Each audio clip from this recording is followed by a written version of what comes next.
அன்பு நேயர்களே அனைவருக்கும் இனிய வணக்கம். இது மாதா தொலைக்காட்சி வழங்கும் என் இந்தியா என் கனவு. உங்கள் அனைவருக்கும் சுதந்திர தின விழா நல்வாழ்த்துகள். இந்த நிகழ்ச்சி பல ஆண்டுகளை தாண்டி வந்திருக்கு. இன்னைக்கு சென்னை மற்றும் அதனுடைய சுற்றுப்புறங்கள்ல இருந்து ஏராளமான மாணவர்கள், ஏறக்குறைய 20 பேர் வந்திருக்கிறீங்க. குறிப்பா இவங்க காலகட்டத்துல எது சுதந்திரம், அந்த கேள்விக்கான பதில கண்டுபிடிக்கிறோம் ஒரு தளமா இந்த மேடை இருக்க போகுது அப்படின்னு நினைக்கும் போது சந்தோஷமா இருக்கு. அந்த வகையில உங்க எல்லாருக்கும் சுதந்திர தின விழா நல்வாழ்த்துக்கள். வருக.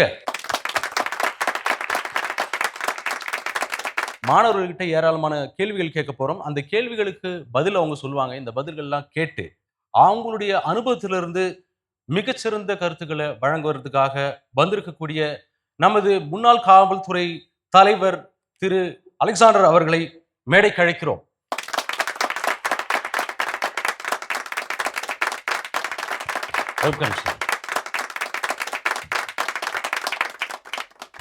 நிகழ்ச்சியை தொடங்குறதுக்கு முன்னாடி பசங்க கிட்ட ஒரு கோரிக்கை இருக்கு, கேட்டுட்டுமா?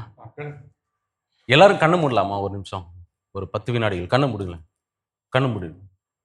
இப்போ நைட்டு தூங்குறீங்க, விடியற்காலில் எழுந்துக்க போறீங்க. காலையில் எழுந்து படி படி படி அப்படின்னு சொல்கிற பெற்றோர் கிடையாது.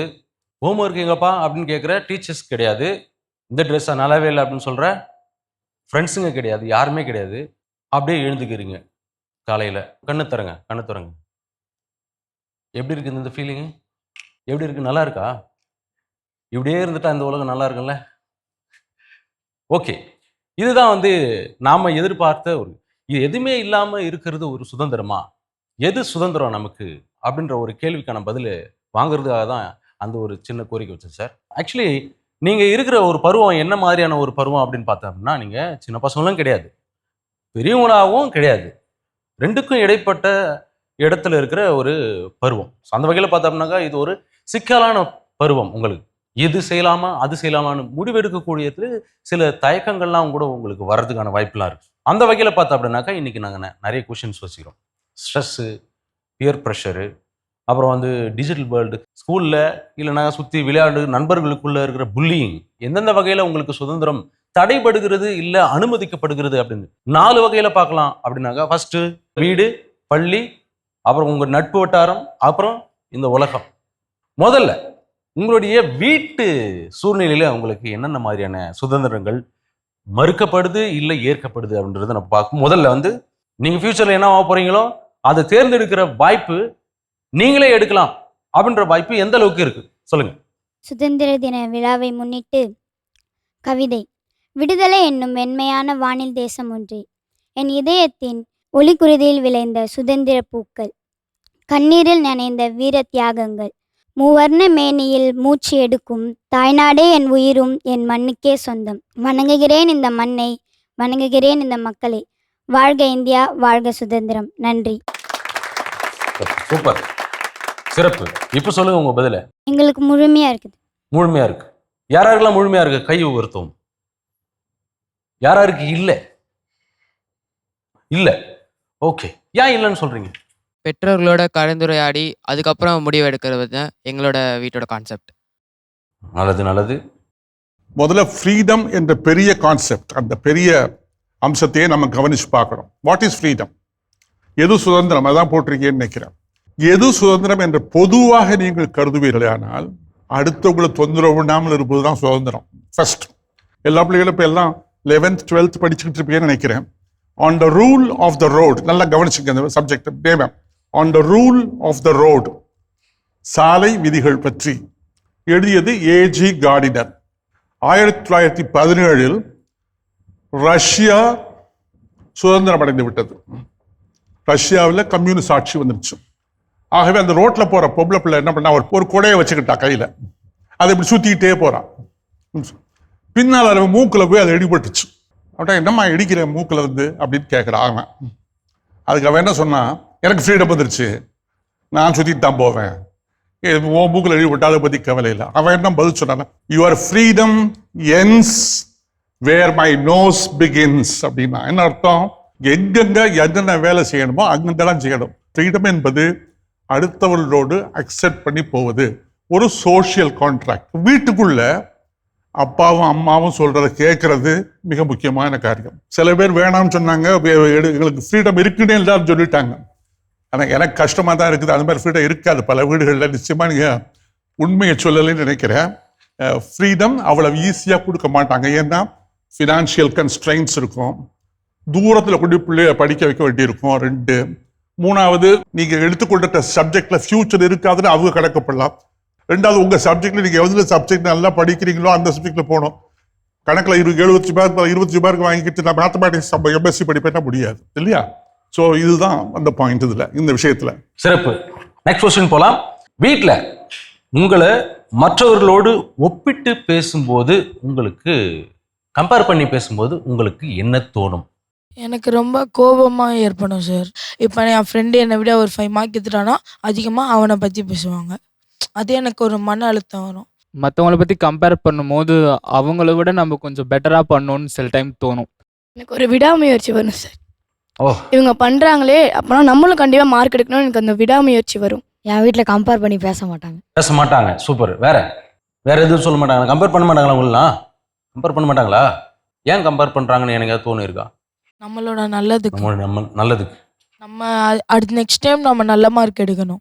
ஓகே, நம்ம நெக்ஸ்ட் கொஸ்டின் போகலாம். எல்லார் வீட்லேயும் சொல்கிறது தான், நாங்கள் சொல்கிறதெல்லாம் உங்கள் நல்லதுக்காக தான் சொல்கிறோம் அப்படின்னு சொல்லும்போது உங்களுக்கு என்ன தோணும்? அந்த டைமில் நம்ம ஏதாவது தப்பு பண்ணியிருப்போம். அப்போ நம்மளை வந்து நம்ம உங்கள் நல்லதுக்கு தான் சொல்கிறோம் அப்படின்னு சொன்னாங்கன்னா, அப்போ நம்ம இந்த இடத்துல தப்பு பண்ணியிருக்கிறோம், அப்போ அடுத்த வாட்டி அதை பண்ணக்கூடாது அப்படின்ட்டு தோணும். தோணுமா தோணாதா? யாராருக்கெல்லாம் தோணாது? யாராருக்கெல்லாம் தோணும்? ஏன் தோணும் சொல்லுங்க. நான் ஏதாவது தப்பு பண்ணும்போது அவங்க என்னை திட்டுவாங்க. அதுக்கப்புறம் கொஞ்ச நேரம் கழிச்சு வந்து கொஞ்சுவாங்க, நான் உன்னை திட்டலை, உன்னுடைய தப்பை தான் திட்டினேன் அப்படின்னு சொல்லுவாங்க. ஸோ அப்போ வந்து இதை வந்து பாசமாகவே புரிய வச்சிருக்கலாமே அப்படின்னு தோணும். ஏன்னா அவங்களுக்கு தெரியும் நம்ம இந்த தப்பை பண்ணிட்டோம், நம்ம புள்ளையும் அந்த தப்பை பண்ணக்கூடாது. அவங்களுக்கு வந்து இந்த சுற்றுச்சூழலில் வாழ்கிறதுல அவங்களுக்கு நிறைய எக்ஸ்பீரியன்ஸ் இருக்கும். அதனால அவங்க பட்ட கஷ்டம் நம்ம படக்கூடாதுன்றதுக்காக நம்ம நல்லதுக்கு அவங்க சொல்றாங்க. ஓகே, அவங்க அனுபவத்திலிருந்து சொல்றாங்க, அதனால வந்து நான் கேட்டுக்கலாம் அப்படின்னு சொல்றாரு. சரி, அடுத்த கேள்விக்கு போயிடலாம். வீட்டில் மொபைல் லாக், தனிப்பட்ட உங்களுடைய விருப்பங்கள்லாம் இருக்குல்ல, உங்க ஃப்ரெண்ட்ஸ் சர்க்கிள் இருக்கும், ஃபோன் இருக்கும், அதில் வந்து எனக்குன்னு ஒரு ப்ரொஃபைல் கிரியேட் பண்ணி அதில் லாக் போட்டு வச்சுருப்பேன். அந்த ப்ரைவசியை மதிப்பாங்களா? அந்த ப்ரைவசி கரெக்டாக இருந்தால் மதிப்பாங்க. இப்போ அதுவே ஒரு எல்லையை தாண்டி தப்பு பண்ணுற மாதிரி பேரண்ட்ஸுக்கு தோணுனா அது மதிக்க மாட்டாங்க. அதே தான், தப்பு பண்ணால் அவங்க தட்டி கேட்குறது அது கரெக்டு. நம்ம கரெக்டாக யூஸ் பண்ணால் அது வந்து ப்ரைவசி வந்து அவங்க அக்செப்ட் பண்ணிப்பாங்க. அதில் எதுவுமே இல்லை. இந்த வயசில் நம்மளுக்கு ப்ரைவசி இருக்கக்கூடாது சார். ஓகே, படிக்கிற வயசில். படிக்கிற வயசு நீங்கள் கிட்ஸ் தான்பா இன்னும், அதனால வந்து உங்களுக்கு எதுக்கு ப்ரைவசி? சரி, க்ளோஸ் சர்க்கிள் ஃப்ரெண்ட்ஸ் இருப்பாங்க, அந்த ஃப்ரெண்ட்ஸ் ஏரியாவை இவங்க கூட தான் பழகணும், இவங்க கூட பழக வேணாம் அப்படின்னு சொல்லும்போது அப்போ என்ன நினைப்பீங்க? நல்ல பசங்க கெட்ட பசங்களா பார்த்து நீயே நல்ல ஃப்ரெண்ட்ஸாக சூஸ் பண்ணிக்கோன்னு சொல்லுவாங்க. ஓகே, திருவள்ளுவர் சொல்லியிருக்காரு, கூடாய் நட்பு கேடாய் விளையும் அப்படின்னு சொல்லிட்டு. சரி, நம்ம வந்து என்னன்னா ஒரு ஃப்ரெண்ட்ஸ் கிட்ட வந்து நம்ம ஃபர்ஸ்ட் அவங்கள அப்சர்வ் பண்ணணும். அவங்க கஷ்டத்தில் இருக்காங்களா இல்லை நம்ம நல்லா இருக்கும் போது இருக்காங்களா அப்படின்னு பார்க்கணும்.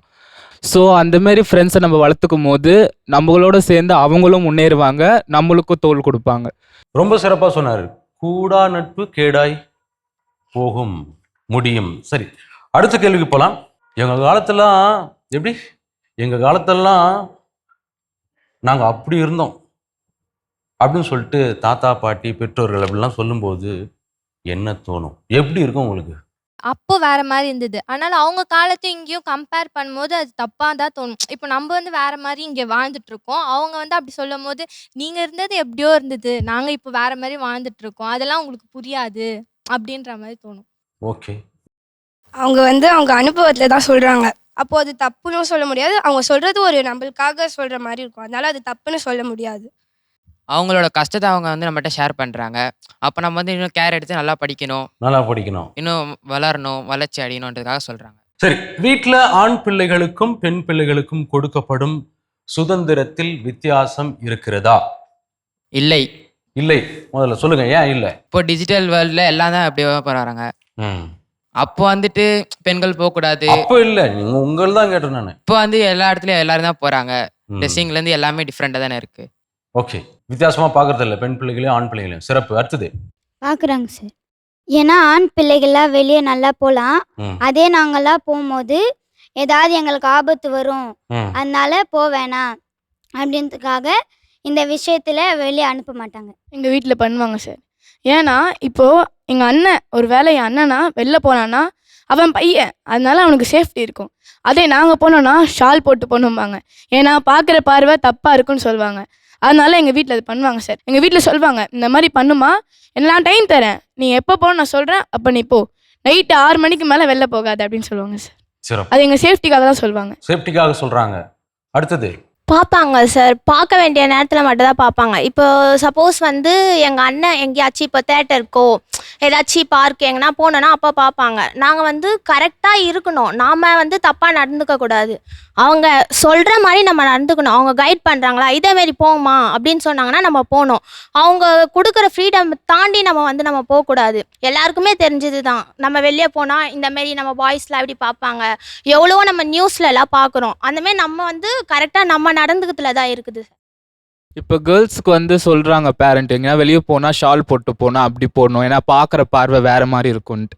அதேமாரி தான் பாய்ஸ் வளர்க்கும் போது சொல்லணும், நீ அப்படிலாம் பார்க்கக்கூடாது, அது உங்கள் அக்கா தங்கச்சியாக இருந்தால் நீ அப்படி பார்ப்பியா அப்படின்னு சொல்லி வளர்த்தாங்கன்னா இங்கே மோஸ்ட்லி சொசைட்டியில் நடக்கிற தப்புகள் நடக்காமலே இருக்கும். எங்கள் வீட்டில் இது வரைக்கும் அந்த மாதிரி எதுவும் பார்த்ததில்ல. பார்த்ததில்ல. நீங்க சார் அப்பெல்லாம் பண்ண மாட்டாங்க, பார்த்தது 2 பேரும் கிடையாது. ஒரே மாதிரி தான் பார்ப்போம். ஒரே மாதிரி தான் பார்ப்பாங்க. நெக்ஸ்ட் கொஸ்டின் போகலாம். வீட்டில் வந்து முக்கியமான முடிவுகள்லாம் எடுப்பாங்க, என்ன வேணா எடுக்கலாம். ஒரு முக்கியமான முடிவு எடுக்கும்போது உங்களுடைய கருத்தை கேட்கிறார்களா? ஒரு சில விஷயத்துல கேட்பாங்க சார். ஏன்னா அது பெரியவங்க எல்லாம் சேர்ந்து முடிவு பண்ற விஷயமா இருக்கும் அந்த பெரிய விஷயங்களை. இப்போ என்னை பத்தி பேசுறாங்களா, இப்போ நாளைக்கு நீ இந்த ப்ரோக்ராம் போறியா, கொஞ்சம் சின்ன சின்ன விஷயங்களா பேசும்போது என்னோட விருப்பத்தை கேட்பாங்க சார். நாங்கன்னா ஒரு ஃபேமிலினா எல்லா டிசிஷன் சேர்ந்து தானே எடுக்கணும், அப்போ எங்ககிட்டயும் கேட்டு தான் செய்வாங்க. அதாவது உங்க ஏஜுக்கு ஏற்ற ஏஜுக்கு மாதிரியான ஏற்ற மாதிரி. அந்த விஷயங்களை மட்டும் உங்ககிட்ட கேட்பாங்க, மற்றதெல்லாம் வந்து பேரண்ட்ஸே முடிவு பண்ணுவாங்க. ஓகே, இதனால உங்க சுதந்திரம் பாதிக்கப்படுவது இல்லை. சார் இப்போ வந்து பேசணும் வீட்டில் இருக்கக்கூடிய சுதந்திரம். இப்போ கேட்ட கேள்விகள்லாம் பசங்க பதில் சொன்னாங்க, உங்களுடைய கருத்து? பல விஷயங்கள்ல பழைய காலத்து விஷயங்களை நல்லா கவனிக்கணும், அதில் உள்ள நல்லதுகளை எடுத்துக்கணும். மாடர்னிட்டி அதே சமயத்தில் மாடர்ன் டைம்ஸை ஒதுக்கி வச்சிட முடியாது, அவைகளையும் அதில் இணைத்து கொள்ள வேண்டும். ரெண்டாவது, இப்போயெல்லாம் குழந்தைங்க பள்ளிக்கூட வீடுகளில் ஆம்பளை பிள்ளை பொம்பளை பிள்ளைன்னு அதிகமாக வித்தியாசம் இருப்பதாக எனக்கு தோணலை. பையங்களும் எவ்வளோ தூரத்துக்கு போகிறானோ அதே அளவுக்கு பொம்பளை பிள்ளைகளும் டிமாண்ட் பண்ணது இப்போலாம். ஆனால் நீங்கள் சொன்னது மாதிரி certain amount of guardedness must be there both among the boys and among the girls. பொம்பளை பிள்ளைகளும் அவன் போகிறானே நானும் போகிறேன், அது தவறு. ஒவ்வொரு வீட்லேயும் சில ரெஸ்ட்ரிக்ஷன் இருக்கத்தான் வேணும், இது மிக முக்கியம். நம்ம சுதந்திரம் இருக்குன்னு சொல்லிட்டு எதுவும் செஞ்சிட முடியாது, எல்லாம் செஞ்சிட முடியாது. இதுதான் தம்பி இப்படி சொல்ல வேண்டியது சார் இந்த விஷயத்தில். சிறப்பு சார். இப்போ அடுத்த செக்மெண்ட்ல நம்ம போகிறோம். இது என்னன்னாக்கா உங்களுடைய பள்ளி வாழ்க்கை. உங்களை பொறுத்த வரைக்கும் ஒரு நல்ல டீச்சர் அப்படின்னாக்கா யார்? ஒருத்தவங்களுக்கும் ஒரு கேரக்டர் இருக்கும். அந்த பசங்க எப்படி, இவங்க நல்லா படிப்பாங்களா, இப்போ நல்லா படிக்கிறவங்கள நல்லா பார்த்துக்கிட்டு நல்லா படிக்காதவங்க அந்த மாதிரி பண்ண மாட்டாங்க. எல்லாரையும் ஒரே மாதிரி பார்ப்பாங்க. ஒரே மாதிரி, உனக்கு தெரியலையா என்கிட்ட வா நான் சொல்லித்தரேன். அந்த மாதிரி எங்களை வந்து புரிஞ்சுக்கிட்டு கைட் பண்ணுறவங்க தான் வந்து நல்ல டீச்சர். சிறப்பு. வேற? எங்கள் ஸ்கூல் ரொம்ப நல்ல ஸ்கூல் சார். எங்கள் டீச்சர்னா அவங்க எப்படி இருக்கணுங்கிறத கரெக்டாக பண்ணுவாங்க. இப்போ நான் ஸ்பீச் பேசுகிறேன்ல, எனக்கு இதில் டேலண்ட் இருக்குன்னா அதை வளர்க்குறதுக்கு இப்போ நாங்கள் எதாவது அசம்பிளி பண்ணோன்னா அதுக்கு ஸ்பீச் பேச வைப்பாங்க. அதில் நாங்கள் தப்பு பண்ணோன்னா அதில் கொஞ்சம் இங்கிலீஷ் மிஸ்டேக்ஸ் பண்ணுவோம்ல, அதெல்லாம் திருத்துவாங்க. எங்கள் டேலண்ட் எங்கே இருக்கோ அதை எங்களுக்கு கூப்பிட்டு போவாங்க. வாலிபால் இருக்கும், கபடி இருக்கும், கொக்கோ இருக்கும். இதில் எங்கே டேலண்ட்டாக இருக்குமோ இது நேஷனல் டிஸ்ட்ரிக்ட் இந்த மாதிரி எங்கே பார்த்தாலும் கூப்பிட்டு போவாங்க. சிறப்பு. எங்களை பொறுத்த வரைக்கும் நல்ல டீச்சர்னா சார், இப்போ வந்து நம்ம ஏதாச்சும் தப்பு பண்ணாலும் நீங்கள் வந்து ஆர்ஷாக கண்டிக்கக்கூடாது. இவங்க ஆர்ஷாக சொன்னால் நம்ம என்ன பண்ணுவோம், சும்மா திட்டிகிட்டே இருக்காங்களே இந்த டீச்சர், அவங்க மேலே ஒரு வெறுப்பு வரும் சார். இப்போ நம்ம அவங்க அன்பாக சொன்னால் புரிஞ்சுப்போம், நமக்கு இவ்வளோ அழகாக சொல்லி தராங்களே, அவங்க சொல்கிற மாதிரி நம்ம கீழ்ப்படினோன்னு அப்படி தோணும் சார். அவங்க ஆர்ஷாக பிஹேவ் பண்ணால் நமக்கு தோணாது, அவங்கள வந்து வெறுக்கிற மாதிரி தான் சார் நமக்கு தோணும். சின்ன பசங்கன்னா தப்பு பண்ணுறவங்க தான், ஓகே, பட் அகைன் ரிப்பீட் பண்ணாதீங்க அப்படின்னு சொல்கிற ஒரு நல்ல டீச்சர். நம்ம கூட ஃப்ரெண்ட்லியாக பழகணும், நம்ம தவறு பண்ணால் அதை திருத்தணும், ஆனால் அதை ரொம்ப ஹார்ஷாக சொல்லாமல் நமக்கு புரிகிற மாதிரி சொல்லணும். ஓகே, சிறப்பு. அடுத்ததா, உங்கள் ஸ்கூலில் மதிப்பெண்களுக்கு அப்பால் உங்களுடைய தனித்திறமைகள் வளர்க்கப்படுகிறதா? கண்டிப்பாக வளர்க்குறாங்க. எப்படி? இப்போ படிக்க வரோம், படிப்பு மட்டும் சொல்லி கொடுக்கல அவங்க, இப்போ எங்கள் பிடி டீச்சர்ஸ்லாம் இருக்கிறாங்க, எல்லா மேட்ச்சுக்கும் கூப்பிட்டு போவாங்க. அதை ஓடி வாங்கி பிரின்சிபல் கிட்ட பேசி அவங்களோட பாட்டு அவங்க பண்ணுறாங்க எங்கள் பிடி டீச்சர்ஸ். நீங்கள் விளையாடுறீங்களா? என்ன விளையாடுறீங்க? அத்லெட்டிக்ஸ். இப்போ இந்த கல்ச்சுரல்ஸ் இருப்பாங்களே, அதுக்கெல்லாம் வந்து ஸ்கூலில் அலோவ் பண்ணுறாங்க. அதில் இப்போ சில பேர் டான்ஸ் ஆடலாம், நல்லா பாட்டு பாடலாம், அவங்களெல்லாம் அலோவ் பண்ணி அனுப்புகிறாங்க ஸ்கூலில். எங்கள் ஸ்கூல்லேயே கண்டிப்பாக வளர்க்குறாங்க சார். எங்கள் ஹெச்எம்ஏ சொல்லுவாங்க, நம்ம படிக்கிறதை தாண்டியும் நம்ம வந்து மற்ற கரிக்குலர்லேயே இருக்கணும்ன்ட்டு. அவங்களே எங்கள் ஸ்கூலில் வந்து பரதநாட்டியம் கிளாஸு, கராத்தே எல்லாத்துக்குமே அவங்களே இந்த டைம்ல இங்கே நடக்கணும்ன்ட்டு அவங்களே சொல்லியிருக்காங்க சார் எங்கள் ஸ்கூலில். எங்கள் ஸ்கூலில் வந்து செஸ்ஸு, டேக்வாண்டோ அதெல்லாம் வந்து ஆஃப்டர் ஸ்கூல் ஆக்டிவிட்டியாக சொல்லி தருவாங்க. அப்புறம் வந்து ஃபுட்பால் காம்படிஷன், டேபிள் டென்னிஸ் இந்த மாதிரி நிறைய ஸ்போர்ட்ஸுக்கெல்லாம் கூப்பிட்டு போவாங்க. சிங்கிங், டான்ஸிங் இந்த மாதிரி எதுவாக இருந்தாலும் நிறைய காம்படிஷன்லாம் அரேஞ்ச் பண்ணுவாங்க. மேக்சிமம் எல்லாரும் தனித்திறமைகள் வளர்க்கப்படுகிறது. ஆமானா கை உயர்த்துங்க. தனித்திறமை வளர்க்கப்படலன்னு கேள்வி கேட்போம். சார் எங்கள் ஸ்கூலில் வந்து இப்போது நிறைய திறமை இருக்கிற பசங்க இருக்காங்க சார். ஆனால் அவங்க எல்லாருக்கும் வந்து ஆப்பர்ச்சுனிட்டி கிடைக்கிறது இல்லை. சில பேருக்கு மட்டும் தான் கிடைக்குது. அது கிடைக்கிறவங்க யூஸ் பண்ணி மேலே போயிடறாங்க, கிடைக்காதவங்க அப்புறம் உணவருக்கும் அந்த டவுன்ஃபாலையே அவங்க பார்த்துட்டு இருக்காங்க. அதனால் எல்லா ஸ்கூல்லையும் கிடைச்சா திறமை இருக்கிற பசங்க மேலே வருவாங்க சார். சில பள்ளிகளில் இன்னும் தனித்திறமைகள் வளர்க்கப்படுவதற்கான வாய்ப்புகள் வழங்கப்படவில்லை அப்படின்னு சொல்கிறீங்க. ஓகே, முக்கியமான கருத்து. அடுத்து, உங்கள் பள்ளிகளில் ஒழுக்கம் அப்படின்ற பெயரில் உங்களுடைய தனிப்பட்ட சுதந்திரம் பறிக்கப்படுகிறதா? நீங்கள் உட்கார்ற இடம், நான் இந்த பெஞ்சில் உட்காரு, இந்த பெஞ்சில் இந்த பெஞ்சில் உட்காரு, கடைசி பெஞ்சு போகாத, அந்த மாதிரியான சூழ்நிலைகள் இருக்கிறதா? இல்லை சார். இப்போ நம்ம பள்ளிக்கு எதுக்கு வரோம்? படிக்க வரோம். ஃபஸ்ட்டு கற்றுக்கிறது ஒழுக்கம். ஒழுக்கத்தை ஸ்கூலில் தான் கற்றுக்க முடியும். எந்த பெஞ்சில் உட்காந்தாலும் ஃப்ரெண்ட்ஸ் இருக்க தான் செய்வாங்க. அப்போ பள்ளிக்கு எதுக்கு வரோன்றதை நம்ம தெரிஞ்சிருந்தா எந்த பெஞ்சில் வேணாலும் உட்காரலாம். ஃபஸ்ட் பெஞ்சிலையும் உட்காரலாம், லாஸ்ட் பெஞ்சிலையும் உட்காரலாம். அதுதான் சரி. சுதந்திரம்லாம் பறிக்கப்படல சார். இப்போ எல்லார் கூடயும் மிங்கிளானா தான். இப்போது 12th படிக்கும் போது எல்லாரோட தான் ஃப்ரெண்டாக இருக்க முடியும். இப்போ இந்த வருஷம் தான் பார்க்க முடியும், அதுக்கப்புறம் பார்க்க முடியும் நம்மளால். எல்லாம் ஒரு மூலையில் இருப்பாங்க. எல்லாரோடையும் மிங்கிள் ஆகி அப்புறம் டிசிப்ளின் சொல்லி தருவாங்க. ஒரு கிளாஸ்லேயும் எப்படி இருக்கணும், எல்லாரோடையும் எப்படி பேசணும். ஏன்னா இதுதான் லாஸ்ட் இயர். ஸோ இங்கே விட்டினா அதோட பார்க்க முடியாது. அதோட ஸ்கூலில் தான் எல்லாத்தையும் கற்றுக்க முடியும். காலேஜெலாம் போனால் ஒருத்தங்க அவங்களா கேட்டால் தான். இப்போ ஸ்கூலில் வந்து டீச்சர்ஸ் வந்து நம்மகிட்ட பேசுவாங்க தனியாக.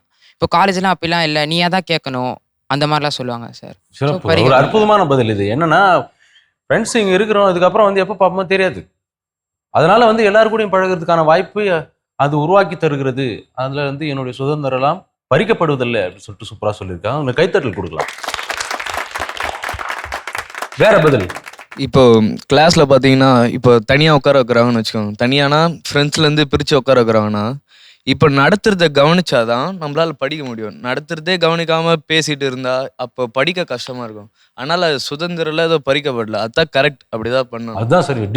டிசிப்ளின் தாங்க. அதெல்லாம் பறிக்கலாம் படலை அப்படின்னு. நீங்க இப்போ ஏதாவது கிளாஸ் ஒர்க் நோட் ஏதாவது எழுதி வைக்கிறாங்கன்னா, நான் என் ஃப்ரெண்டு கிட்ட உட்காந்துட்டு பேசாமல் அமைதியாக நான் பாட்டுக்கு எழுதுனா கூட வந்து திட்டுவாங்க, எதுக்கடா இடம் மாற்றி ஃப்ரெண்டு கூட உட்கார அப்படின்னு பிரித்து உட்கார வைப்பாங்க.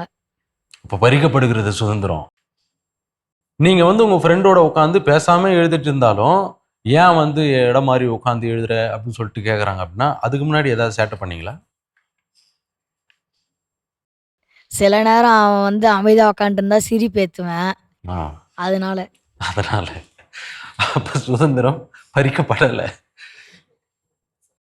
இது ஃப்ரெண்ட்ஸோட உட்காரது தாண்டி அந்த ஃப்ரெண்ட்ஸோட உட்காருன்றது ரொம்ப முக்கியமான விஷயம். ஏன்னா கிளாஸில் வந்து நிறைய பேர் இருப்பாங்க, டிஃப்ரெண்ட்டாக இருப்பாங்க. எல்லாருமே யார் பக்கத்தில் உட்காடுறாங்கன்றது ரொம்பவே கேர்ஃபுல்லாக நம்ம இருக்கணும். நம்ம சுற்றி இருக்கிறவங்க கூட நம்ம உட்காந்தா தான் மற்றவங்க பார்க்குறவங்க என்ன தோணுன்னா, சரி அவங்க அந்த கேங்கில் உட்காந்துருக்கான், அப்போ அவங்களும் அவனை மாதிரி தான் இருப்பான் அப்படின்னு சொல்லிட்டு ஒரு வே ஆஃப் திங்கிங் இருக்கும். எல்லாருமே பாசிங் க்ளவுட்ஸ் மாதிரி தான். எல்லாருமே வருவாங்க போவாங்க, யாருமே நிரந்தரமாக இருக்கிறது கிடையாது. ஸோ இருக்கிற நேரத்தில் என்ஜாய் பண்ணலாம். எங்களோட ஸ்கூலில் வந்து அந்த சுதந்திரம்லாம் பறிக்கப்படுறதில்ல. இப்போ அவங்க சொல்கிறாங்க அமைதியாக உட்காந்துட்டு ஒரு பீரியட் 40 minutes, நான் 40 நிமிஷமாக அமைதியாக இருப்பேன். முடியுமா? முடியாது. பக்கத்தில் ஃப்ரெண்டு வச்சுட்டு அவர் சொல்கிறாரு, நம்ம எப்படி உட்காடுறோம், யார் பக்கத்தில் உட்காடுறோம், எப்படி இருக்காங்க அப்படி, அது விஷயமே இல்லை. நம்ம எப்படி இருக்கிறோம் அதுதான். யார் எப்படி இருந்தாலும் நம்ம இப்போ அவங்ககிட்ட பேசுகிறோம், ஓகே, அது எதுவும் இல்லை, அதனால எதாவது ஆக போகிறது இல்லை. அவங்க ஹேபிட்ஸ்லாம் நம்ம கற்றுக்க போகிறது இல்லை. நம்ம எப்படி இருக்கிறோமோ அதுதான். யார் கூட உட்காடுறோம் அப்படியெல்லாம் இல்லை. சிறப்பு. ஓகே, அடுத்த கேள்விக்கு போகலாம்.